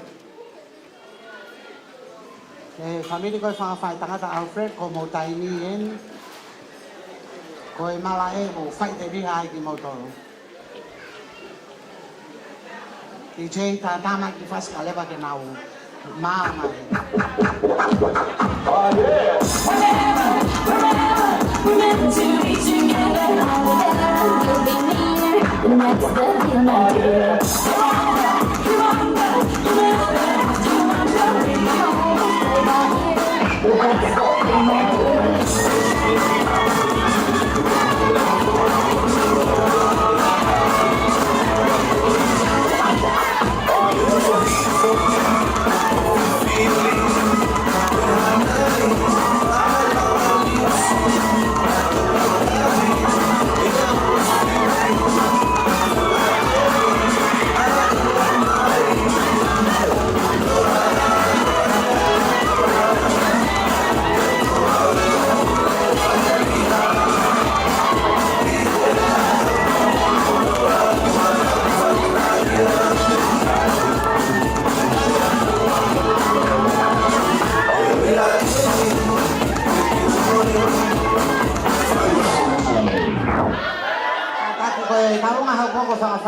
Ia a Wendy ai whae wa a Alfred ko mo kaini.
kono fina ngalo o ia utau ihenia i rolo tongai. Pea ngari pena ku ha fotu atu pea ngari whakaoho wale ke tua e motuani i he lotolotonga koeni. Ka koe fotutu ko toa pe ai tamai he wani. Whatapuat i he tangatai Palestini e he ke kau whaifukau ko toa pe e hao whangani. Ate u whatapu makehe ki he hongomea ki na ua e aho.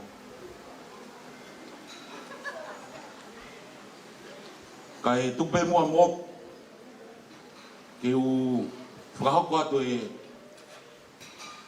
ki whatongi atu a koen i he whamiri ko takai whala mai kia. Pea hange koe lau te ukau ai pembo au he holo holo anga. Koe mea nia na e whotutu e o tua ai mari. Pea ki mua pea u whakahoko atu e mau whanonga. Kou tala monu atu e ka te moua mo mea mari. Aki a e tala noa fungani o e wholofola. Ai uraki mana si isu i kena i kare. Nai kai ke mau koloa, kana ia e tutuuni. Ai kātoanga koe. Koe no. Ai wai. Ka koe whekau maui ngai a ko pia tala monuat ka tiku moua. Koe tala e whaea si isu. Ka iai ha mea e wholofola kia ia sisu mo whai. Mo whai ia he mana. E ku tala monuat, mo e ku ofalahi at katik mou. Ka ki mua pia whakahoko e mautalunga. O kou kore at pe ki a Alfred. Te ke mea mai pe mua. O huiang ea e pare koeni. Ka e mo e ki koloa koeni mua ia ki mautolu. Tupe mua ia ke awa te nā hoko ka holo ama. Homo maka whare. Ka tu mua ke u whakaosia ke e kaunanga koe ni no whakahoko e mau ki whanonga tuani tua au whai kia. Holo pe homo mea. Koe ai pe ke mahino. Koe koku mautolu koe tak anga afia koe a wendi. Pero hono mo ni toko lahi kau tuanga kulo ka awendi kau nau ki whakau tua te ngai whanua muri. Ko whakaamuange mai ka pana nau i hen ai lepa koe alisi ko kalo. Mok nau tol ko tua pe. Mau fia wendi seo hake ki hen ko kau tapu anga afi koe beautiful wa te nau toa. Ko ia wendi whai ake na hau whai te riha e nai. Bebe ko na whaniki aki ho mata whare. Malo. Tanga.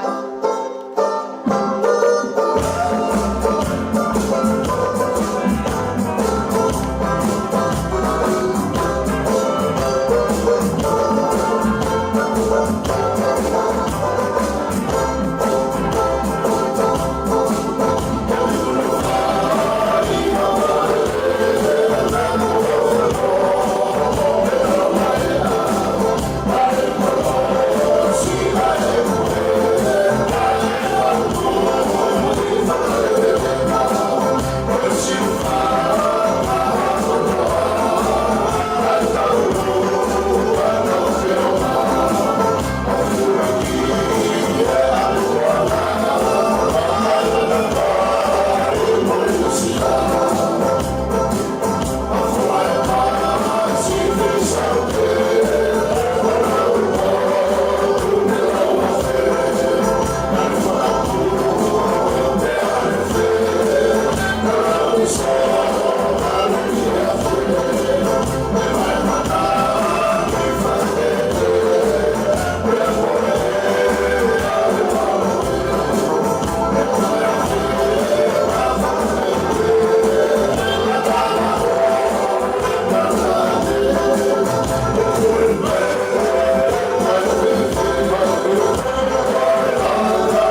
Mole pe lava ke whakawhainga maare e ngau tore ko nau fie whoki nau toru la taha no fitu tolu taha me le lan kulokula e whahaki tahi malo ko e whainga maare e koe ni e oange ki he tau olunga ai whangatamai te koe tamai a Wendy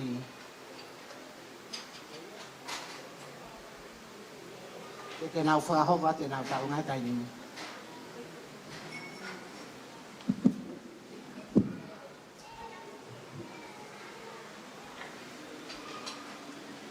Tapu pia moe tol tahai o toa i o tau loto lotonga. Te ako kore ke uhu whanga i Tongatapu. I ngahi Tongatapu ko toa pia ko oso no whahoko atu mi Moana. Ka ata moau ai ki whanga maari e ko ni ke whahoko atu ai ki whame ite ko ni ke ko i kaolunga ko ni. Koe Ni moto ako ni o kako ke upo tau me rea pa te ke tu to o tahau ia i whahinga hao nga pinin. Ka aku whakapunaki pe au i he pe fia pe a Moimoi whana.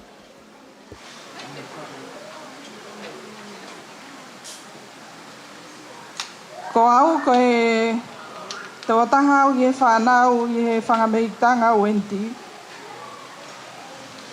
Pe au ko o ngoi. E ku tō taha i heni. Ko toi ngai whamiri o kunau i mōri. Ka neo ngoia. He kai ke uwhakasisi ai aho koni. O kou maa whana pe ke uwhai a ki whakame i te neo ngo. Ko au, whine motu a masiwa au. Ko hia koe ko ofa ke whae. Ko le whamore more pe heni ke a Wendy. Ka au maa whanga whae a Wendy. Ka pau kai ke malawa whatongia. Mi ta wha ke whae.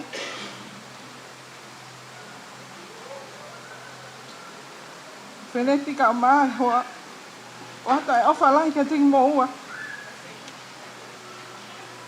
Pau kai ke o maa o iau ha. Ko loa pe ko hapaanga. Ke fua ke at mag moua.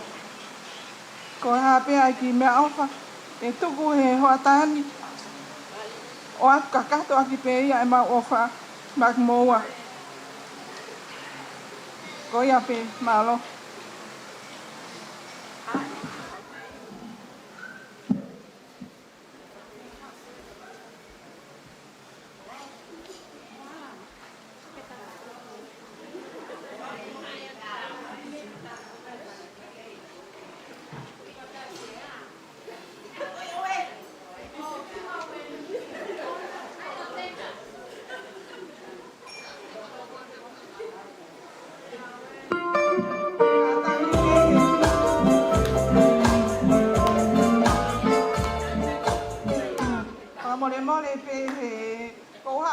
maafana he mai kakangalo ke talang ke tuse e fasi. Malo.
tau whaka o mai be ke tau ikona.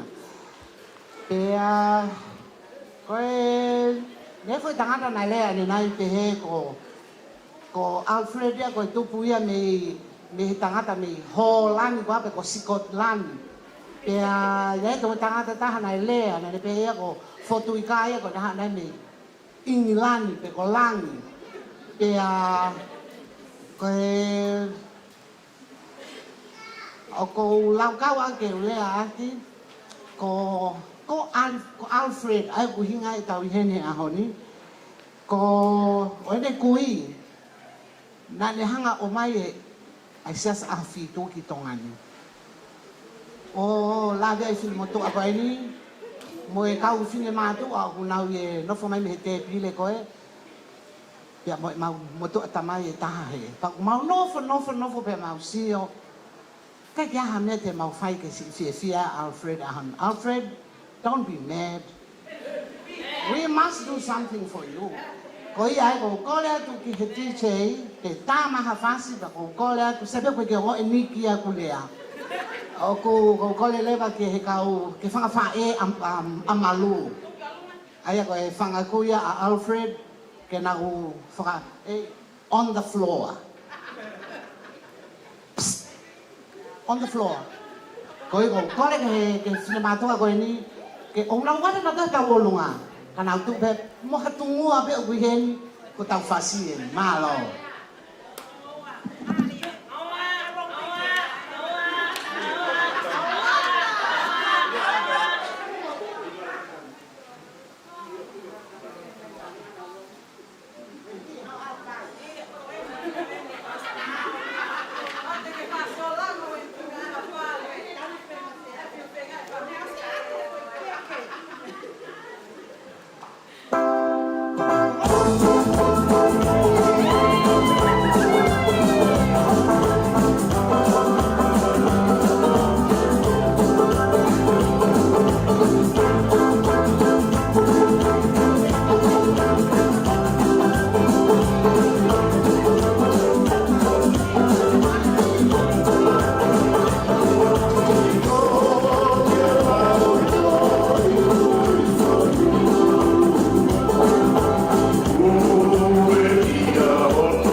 Koe whae whoki a maluhu me he loto kai ano.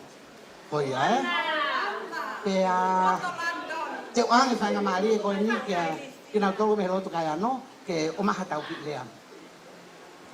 Ko kole ke o whanga he ngahi lea ko osa no whaki atu me wheitu uni. A te ne whaapa makehe ki he Palestinio e awhito. A te whaapa ke o mea mali, kai pehe ki a tahine ko Stella Rimahi. Kai a tā mo oko ke whai halea. Ko au, koe o whiwhine au o e tuane lahe o whane. Pea kou kōle heni ke whakaapa ke whamile e iko wheleti. Na talpe mau tupu, mo mau ilo e whamile ko e ni. Tam si wheleti, koe ke a mea mau ni maa. Mau ta utu I mui he. Pea mau whakau atu. Si o maa whane he whaita ko whia ki motor. Ko tupunga ai e tuki o lunga whine motu ani. Ko kia mea I ho mau ni maa. Ko loa pe ke mau ki whaka me I te atu ke mamata ke iai mohohoa. Ko kole heni ke a Lucy, ka taki mai. Hau peo whawhawhonga e tau o lunga. Pea ko kole atu ke lau tō ka I ano kotoa pe I whaleni. Ka taki mō mea mai ki loto malo.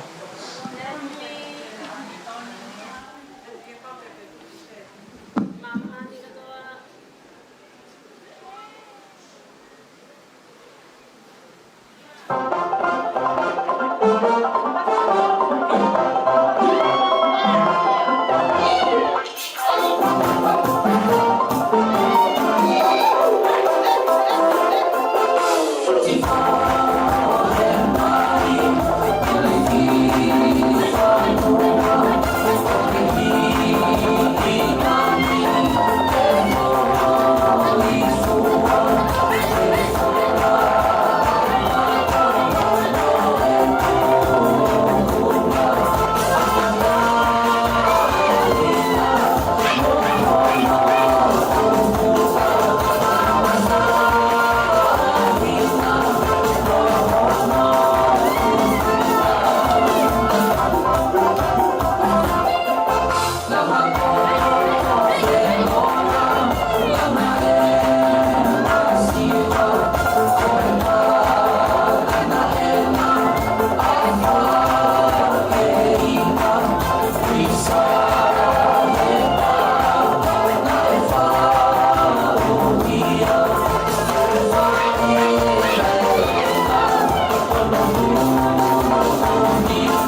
Behebe loto kaya noia.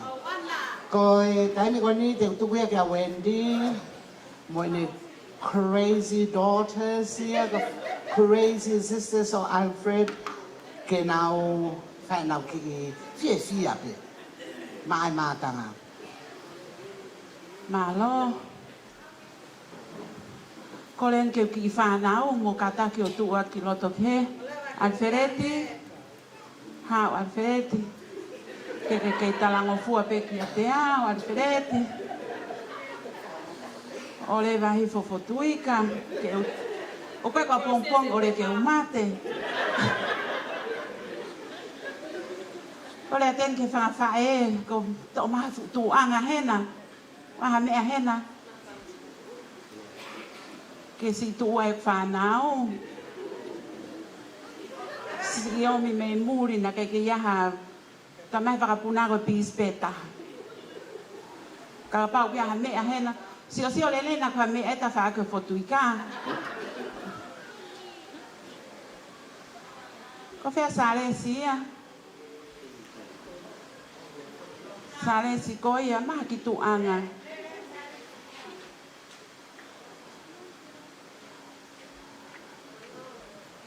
Whakamole mole pe. Tangata e Palestini ka whai ata ki whatongia koe ni.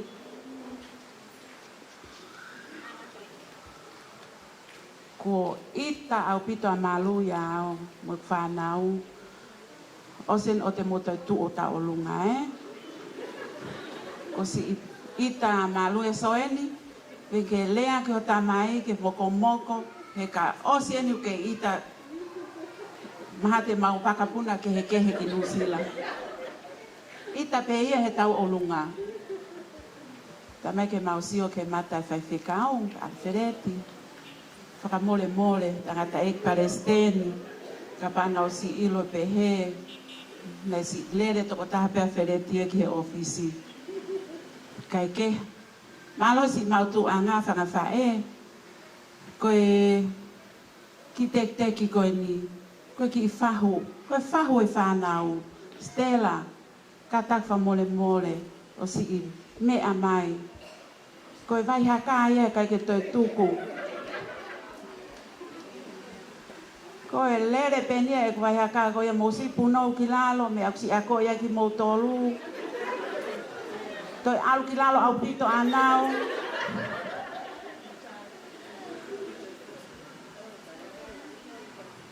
Mo totolo ki a Stella. Totolo. Ko ia.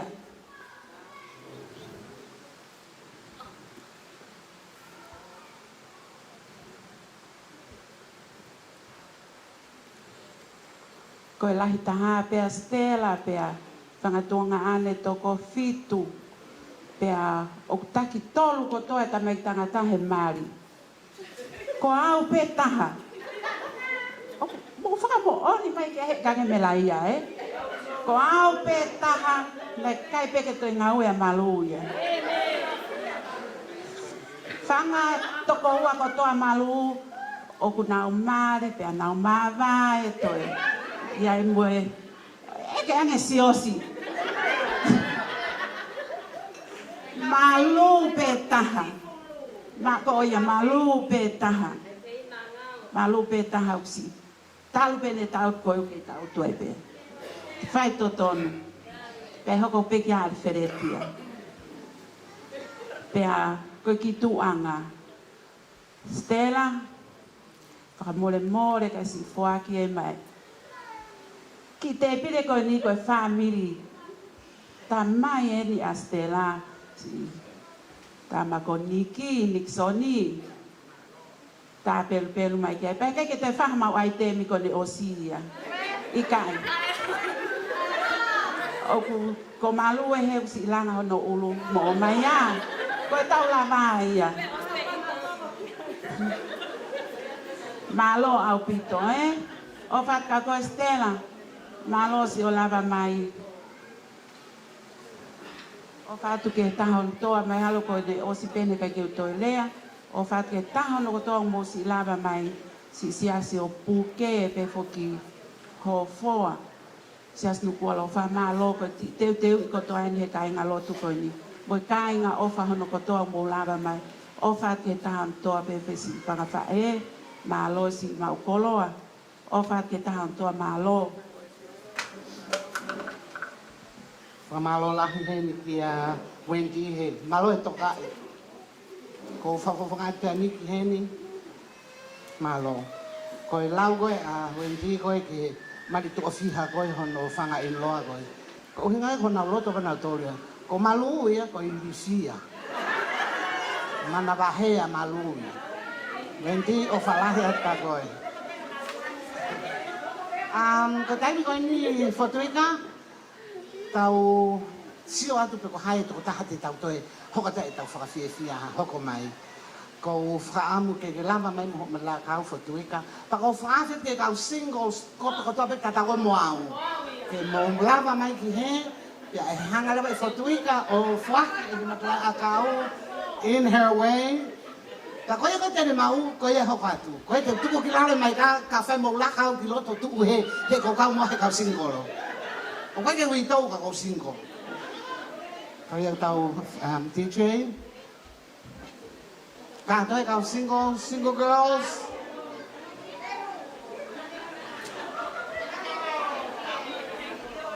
Kai toi pa nehu single ko mo tua. O tui polo e fácil.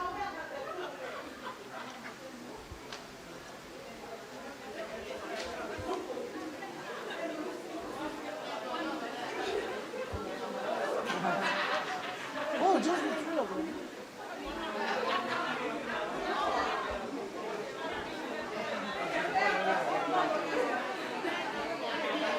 Come on, go find a Marianกับซิงโกโลเกมเล่ามาไหมก็ให้ในลมกาทางตัวสุดท้ายเกนอยู่วิกาลเดี๋ยวฟังอาหารก็เอาโซเทหินนะก็ตัวก็ให้เด็กพี่เด็กว่าก็คงแค่ให้เป็นสิ่งที่ได้เสียสาวฟิลิปแต่มวยฝ่ายหุ้นกี่ก็โอ้ก็ทรีโพลเลยก็ฝ่ายการทำอะไรก็งานนี้โซเทหินนะก็โอ้คุณเอาแค่ซิงโกโลมันเอาตัว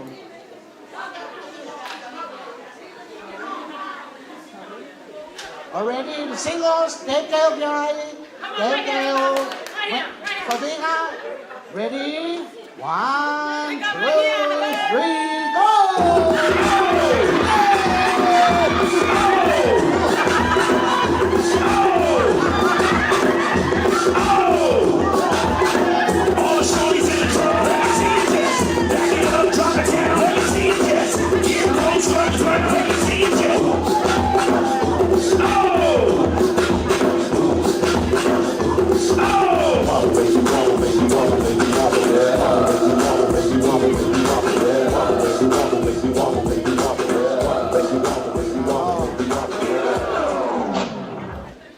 Ilo ko osang he me ako ni kai to fie ma o ali ke te sio ke ha taha he.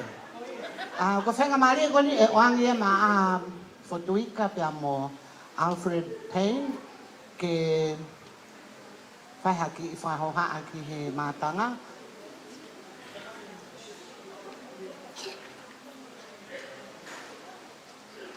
Ko ia te tau whanonga lewa hen ke Alfred mo Fotuika. Whoever, then for ngai ki na wa ki na o mai ha ki de for ma lo. Sa dia ki na ka.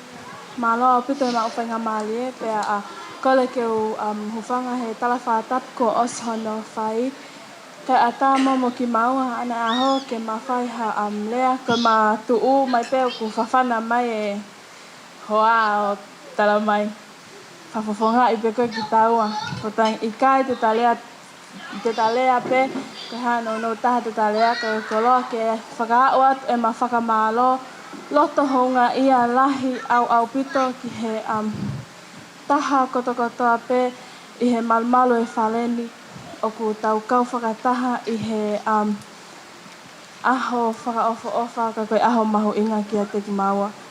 whakamalo atu ke lau hingoa pe ke lau whamili nā whai katoa hataha ka kou whiepuke whainga malie koe ni whakamalo lahi atu ki he aahe pe ko ha whamili o koa pe whakia te au whakamalo lahi atu kia te kimoutolo pe a katak whakamole mole atu nā ku kai ke mōwhiu he ki mea tokoni na mateu i he ahoni ko mai vi pe eni tuke tok whakakato mai me langi ha mungai tā puaki whamole mole e ngi maua ka hangai whakawhotunga at na ma whakahoko ukai ke saimu hoa mo tāo kia te kimoutolo ka tak whamole mole e ki maua koe vale pe a whanau mau ha ofa lahi at kia te kimoutolo hono ko toa pe malo au pito malo lahi au pito mo si mea mai he ahoni tuko mo taimi ka mo si fie lava mai ke kau whakataha mo ki maua. Ma ofa lahi at kia te kimoutolo hono ko toa pe malo au pito. First and foremost, I'd like to give praise and glory to our Heavenly Father. Kai tupe ke toi whangamari e ko ni ke whaalea whamalo. Ka ki mua pe whaalea whamalo ko te kore whamoemore ki he tangata iki Palestini.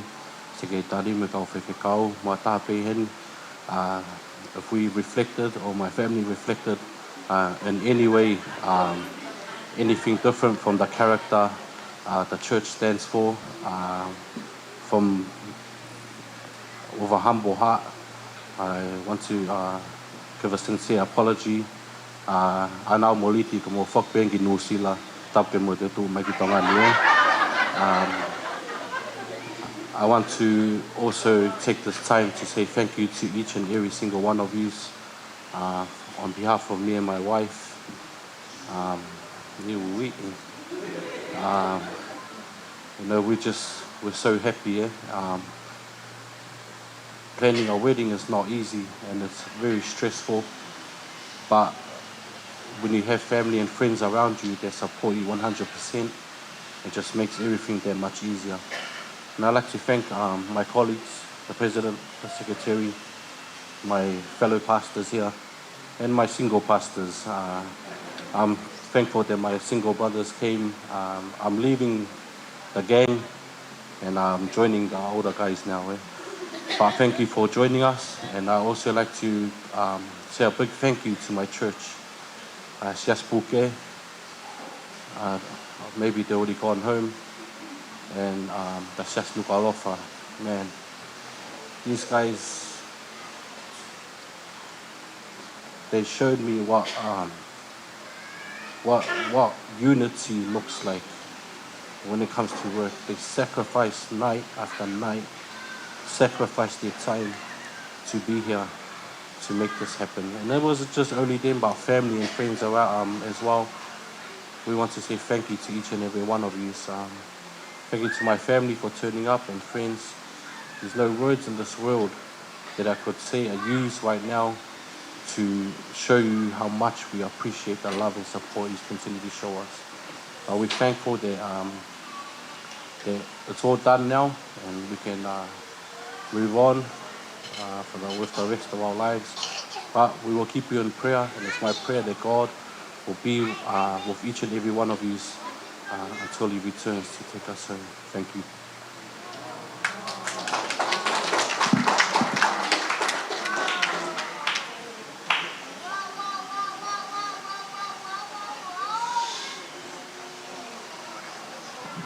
Ko tui pe ko tau o mai ke he whakai kui ko tau polo kalama he whia whini pe ko taimi ko ni te utuke ke tatai Palestini pe ko hai e whekau i he pe whekau he Palestini ke ne whai haloto ko uhi ko tau i kunai ahoi malo.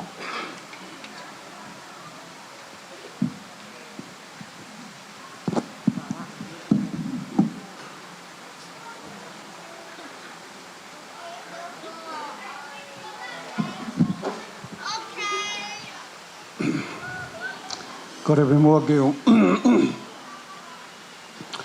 whatulau pe loto ta tau pe mua whio e o tua mafi.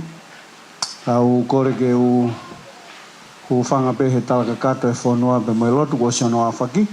Kau hao de pe he haua koe ni. I he whiawini ke whakakato. Ai polokalama koe ni a kono whahatau lotu. Ka ki mua ke whahatau lotu ko whie whawhonga pe ai skeitarika mai kau ngā ue sesi. Pe he ki he whamiri pe me he ongo siasi. Puke kau maha Nuku'alofa English. Ke whawhonga atu, whamalo.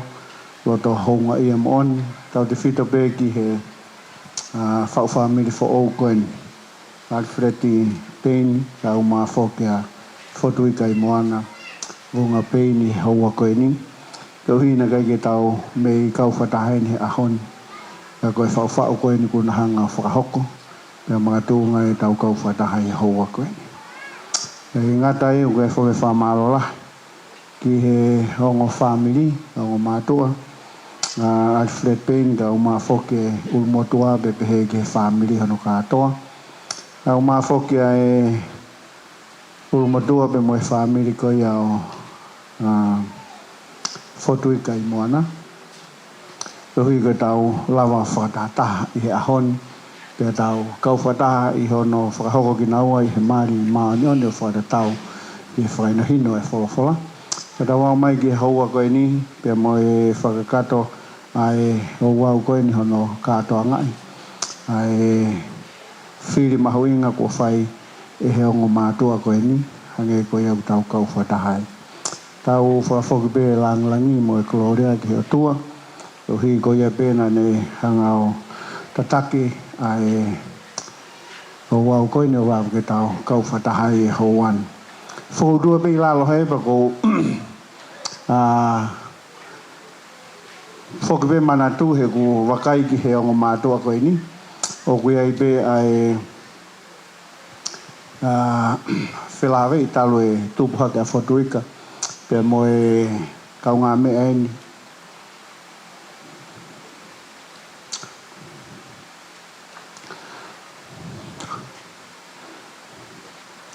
O ku o whawhine sisi. Nana ako whakataha ke pe. Pea ana toki. Mawai pe. O te taha whai ene whenga. Kai e whoki ke manatu. E pe tau na mau. Lere whakataha atu. Pea mo Fotuika ka o maa whoke whanau pā whainda ki Vanuatu. O mau kau whatahai ke mao pea nau whangita. Be taimu nau wha o hake ai o ku whalanga manatu. Ka toi whakalaka tuai ke uhi koe maulere mai pe mei he kari o pau. Pe mei mounga one. Ai ta whaaki koe ni. O e whae koe ia. Ai kaunanga koe ni. Paku ki whilawe no be ki he taha e pui tua pe mo historia. Wa whilawe i pe mo polokalama koe ia e ahani. O gea e lea u tohi he i he tohi ko ia o kuiloa ta Queen of Tonga. Pa koe lea koe ni na e whaia e he ofe fine o kawa mounga one pe mei mounga one. Fe fine ko ia ko manuna ai na e fie mau hoa ke ai ai tui tonga ko ia ko tui poloto. Pa koe taimi na e tu whalawa te lompe au ki mounga one ke o mai ai tō taha koe ni be loto ki ai kawa mounga one na nau lepa pe i liko na kai ke nau takai he whangagi he maka ute te o huba me ai ka na nau lepa pe i liko ka nai whai tutu ni koe ni e tui tonga ke mo wo pe ki whare o kawa mounga one o wharea ki ai ke tui tonga e ni whi taane pe mo manu na pena e whai atu e whanonga e kau tangata koe ni. O au e nā whanonga atu ke loto kolo. Pena u whanonga ki he taimi koe nei. Ke whare koe ni kulo kau tuki. Whanonga ke tuki koe pe mi ai. Pena u whaama pe he koe whare ni o ka mounga ane. I loto koe mātua ai ni u whae nao. Whina mātua ni whae nao tuki uhi. Pea i mounga ane u tō ai. Ai lea koe kawa uhi. Koe uhi koe kau whiwhine koe ni. Pea koe teimu nei maa ue kawa mounga ane pea whae te whakarea koe ki ai. Kana tale le ka mo nga. Ko dai mo na na foki mai ki he ri ku. Kana ke ka we tu Tonga ai fo la we tu Tonga ko ia. Tu puloto. Ko dai mo na foki mai ki he ri ku. Na se hu ia tu tu Tonga. Na se ho mo alu. Tai be vai. Ko tari ko ka tangata ko ni o tale le ia e ka mo nga ne. Pena buna le vai fu tu i ki olunga. Pena tuki e ahe le fia. Tai mwena ne tuke ea ne fia pena e toa e ne lea koe na ne pehe. Ko ilo bea e tari e kawa monga anu. E koe ki kari koe na ko olunga ai koe pau he pau. Koe uhinga ia ai kari o pau e ne toho koe ei pe me monga ane. Ka kehu koe koe rea kumahau inga koe ke teo. Pena mwena e o mai a whahoko e taane. Pena nofo pehe langi koe ai lapaha. Pena e whawhehu ia i he kakai. Pe koe ki whiwhine me he motu whē o hao ke whai e ta ane koe. Koe rengwe na e whai hono whawhehu ia. Na e au mai ke taimi ko pe kia e tui Tonga. Pe tupuha ke whoha koe ni ko whawhewhafa. Ai ko hona whoha. Koe rengwe na e tupuha hona whoha. Pe alu o whawhehu pe kakai unau ke whai be whawhehu i koe ni ki whae ai ki kauna ai tamai e ki koe ni pina anga whewhe ne hoko koe kui ni. Koe whoki mai koe whoha koe ni bandanga ki he whine e ki ko ne taure reka. E au whehu ia he kakai pe koe hau pe meife. Pe whine koe pe meife. Na toe rea e kaunanga koe ni hena ne punou pe ki lalo pe ne kohi pe he papa pe ne talanga rewa ki he ki hono whoha koe ni uke ilo. Ta kui be ta ua he kuta kau he lau. Ruinga e tō e rea tā kui lau i la paha. I a hon o nofo whakau kau atu ki he ongo mātua koe. Taimu koe nai osi ai ako koe a Alfred Payne i Fulton pe a nau whakau kau pe e ku hu e tō tahangi no sila hoko atu e ngā ue ai. Pe nai whai be whakarea gei ki mua ke maui koe ki he ngā ue koe ni. Pere mwena whare a doina ne tā mai pe alo hoko atu e whenga ako. Patanga okei, sai pe ka pauga ha taimi, te ke whi awhe mai ai ki hawhonua, pe ke mantu i pe uku, o atae ngā wegi. Pe a whae pe ne whenga, pe au ke taimi, mahana e mālohi pe a Fotuika, ke whou mai ki Tongan. E aware pe ku whare a mai e hai whai whikau, e whoki mai pe ki Tongan. Pe ha, maui o hao ngā ue, hoko pe koe tahai hau whoha whalau maarie, o whakautua pe i api, o hoko atua e ngā ue. Whataha mo e kau a pata koe ni oku, mea koe ni pe mei mua koe ni, nā nau whanonga pe he horo pe, kai nau mai ki he taimi, kua whakapapau i he tō taha koe ni, e maari pepa mo Fotuika. Pea ne whire tō taha koe ni, ke whakahoko, a e nā maari o wharatau ki he konga koe ni. Nā mau whanonga mai, i he marriage counselling, pea mo e ongo mātua koe ni. Pea nei taimina ko oange ki form pa mo e ngahi whehu, ke nahanga o whakafonu. Padang o te mo whakafonu whakataha, ka mo taktaha whakafonu pe. Ke tau sio ki he ke blessing na ngahu ki tau tolu he otua ke tau ke kehepe. E kai ke tatau no ngahu koe ki tau tolu. Ka koe taha ngahi rea mahu inga e vesu anoa he whakau kau koe ni o to he CNS wahe ua. Ne kai ke hataha e ilo o kusuitable pia mo atama.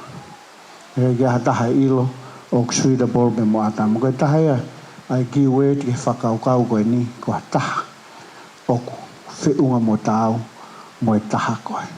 Ka sio ki he taimi koe na whawhonua e na whomu. Pa koe whehu ia i loto he whomu pehe. Tala mai ange koe haha mea ku ke concern ni ai ki ho kau mea. Ia hao concern ki ho kau mea. Pe ke tohi ia he. Pea taimi koe nai osi ai, pea o siuevo ki he concern ko koe ai. ai whaifkau ka o mai hoa nai pehe e ari koe ne concern pe ki hono hoa ka uhi o ko very weak emotional o pito ai tō taha koe ai o mahino pe o whaatangi a Fotuika wai pe taime o ko alua hanoloi mata e ne whaatanga pai ala argi New Zealand e ki ui ke taha e tangi a Fotuika ai o ko very weak o pito in emotion. Kau siku ke time koe nai tohia koe Fotuika ene concern koe ka ari. Ia ne hangarewa tau mai ulua ki pe koe eating koe kai. Ia ko hono wa look after his clothes. Wa sio giai o whamon pe ko hi nofo ka ari mok foha. Na nofo pe api. O lahang e taime kumawo atu koe ki api. O whakamā popo. Ai mesi ai ongo tama koe li. O dang. Nā ngā hui tau tolu he o tuau tau ke. Ka koe whakaukau koe o e suitable. Iyo, Fotuika, you are suitable for Ari. Te pehebe kia Ari, you are suitable kia Fotuika. Koe e hoa koe ni, kai ke uilau ki he kau tama koe ni, ni nau tangu tu pe hoko afe. Na ka tahe mau misona ngā ue, ke wawe nau mari, ko higa nau hoko whalala anga, e ufu mahuinga o pito, ai hoa ki ngā ue koe ni utau whai. Pea ko duipe wai whehui ai tangata poto, i he lot lea whatata, wa he tolu taha, wai ne whehui ai he wes hongo fulu ne tā mai, ko hai ha whewhine o ko mahuinga e he maui koe ni. Ko hai ha taha tene wha mao ha whewhine whailelei. Ka uhi he mahulu ate whewhine whailelei i he maka koloa. Pako tui ki ai. Ka uhi koe poto nai toko tahafi nai ka kai whewhine nai fō mai ai. Ka une ki whai pe whehui. Ko hai ha taha tene wha mao ha whewhine whailelei i he mahulu ate he maka koloa. Taha ulunganga whewhine whailelei wa taha whalalaanga. Wa taha ulunganga whewhine whailelei ua wa taha o whaanga ua. Pea kono tolu wa taha o kai ke kai pōka wahe wahe. Ene mo ui pe moe kakai. Pea ko dui e hoa koe ni o tau kauwhataha ke talamonu atu.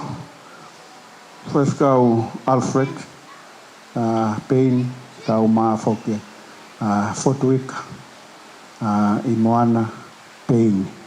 Ahoni, tohi historia. Ahoni ko whakataha i ki moa i he mari maa on. Peko re kōti pe ia wholawholau ni tā mai, koe mari o tahape. O kai ke toi aha taimi, e toi ai aha tohi mari to oua. Ka ko hui koe whinangawa ni e ki, peko tā manua rua ringi moa, e moe whakatawang i hau mo whanonga, ta mohono tokoni, i he ngāwe a ngā, e hoko koe tā puaki, i he haua koe ni, koe au whawhong atu, e kau ngāwe, e tā manu, pe moe whamalo atu. Ia lawa whakahoko e whatongi ha ahone. Whakatoa, mō tolu kotoa pe tau kau whatahen, mō tolu i he whalau mai pe mei toa pureanga, ko hui koe o au koe ni o mari. A toi whakamalola he pira te mō tolu, pe pehe ki he MC e ahoni, pe moe no tataki e tau porokalama, pe moe o au koe ia, e haua koe ni, hanga hei ki o whaitaa pekina ki mō tolu, e au maa whoki. E ngai whila uau ko tō pe o tau kau whatahai haua koe. E whai e beha tau lotu. E o tua mafu. O mau whawhetai mo whamalo kia re koe. Koe mau wao mai i whaosinga. O e o wau ma mawha koe ni. E mo e o wau ma oni. O e mari. Hoko koe makamaire i he mo ui. Ai tamai o eiki ka o mai kaunanga. O tō ngai mau kau whatahai haua koe. Koe ang mau hanga tuai kia re koe tamai. E a whito ralo ho a whio kai whakapulupulu a ki naua. Ai nau whakalangi mai poto whakaotua. Kau hi koe ui maa olunga e a whiona ko whainge na hoko. Koe tangata ngāu e o e kōsperi. Mai ngahi nau whalangi ke kofu ke ana mo ui ke whahoko na whatongia ke lang e pe a hoa fia.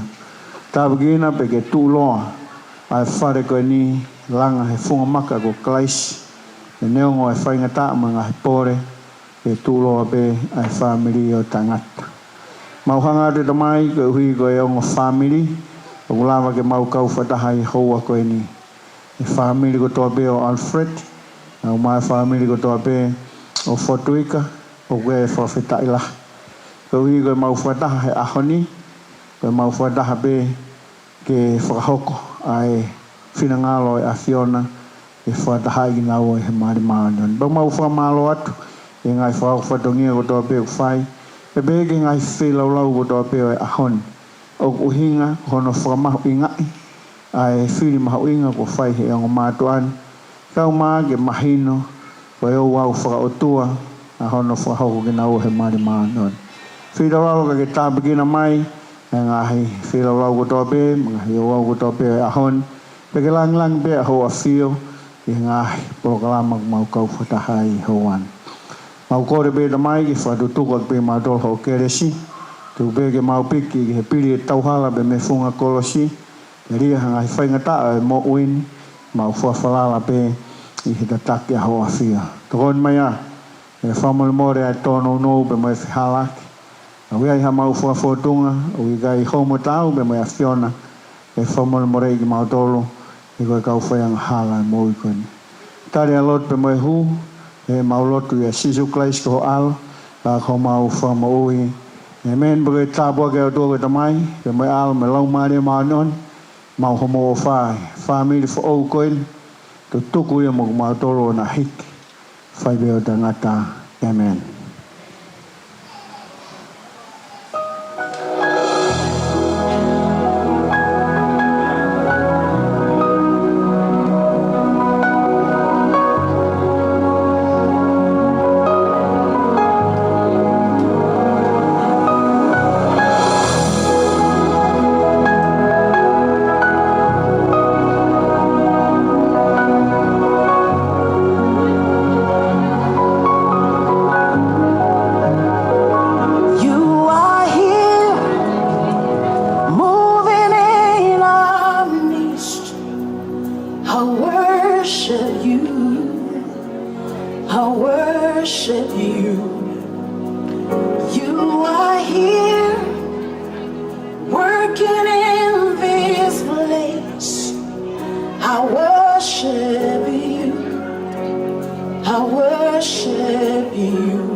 I wish I knew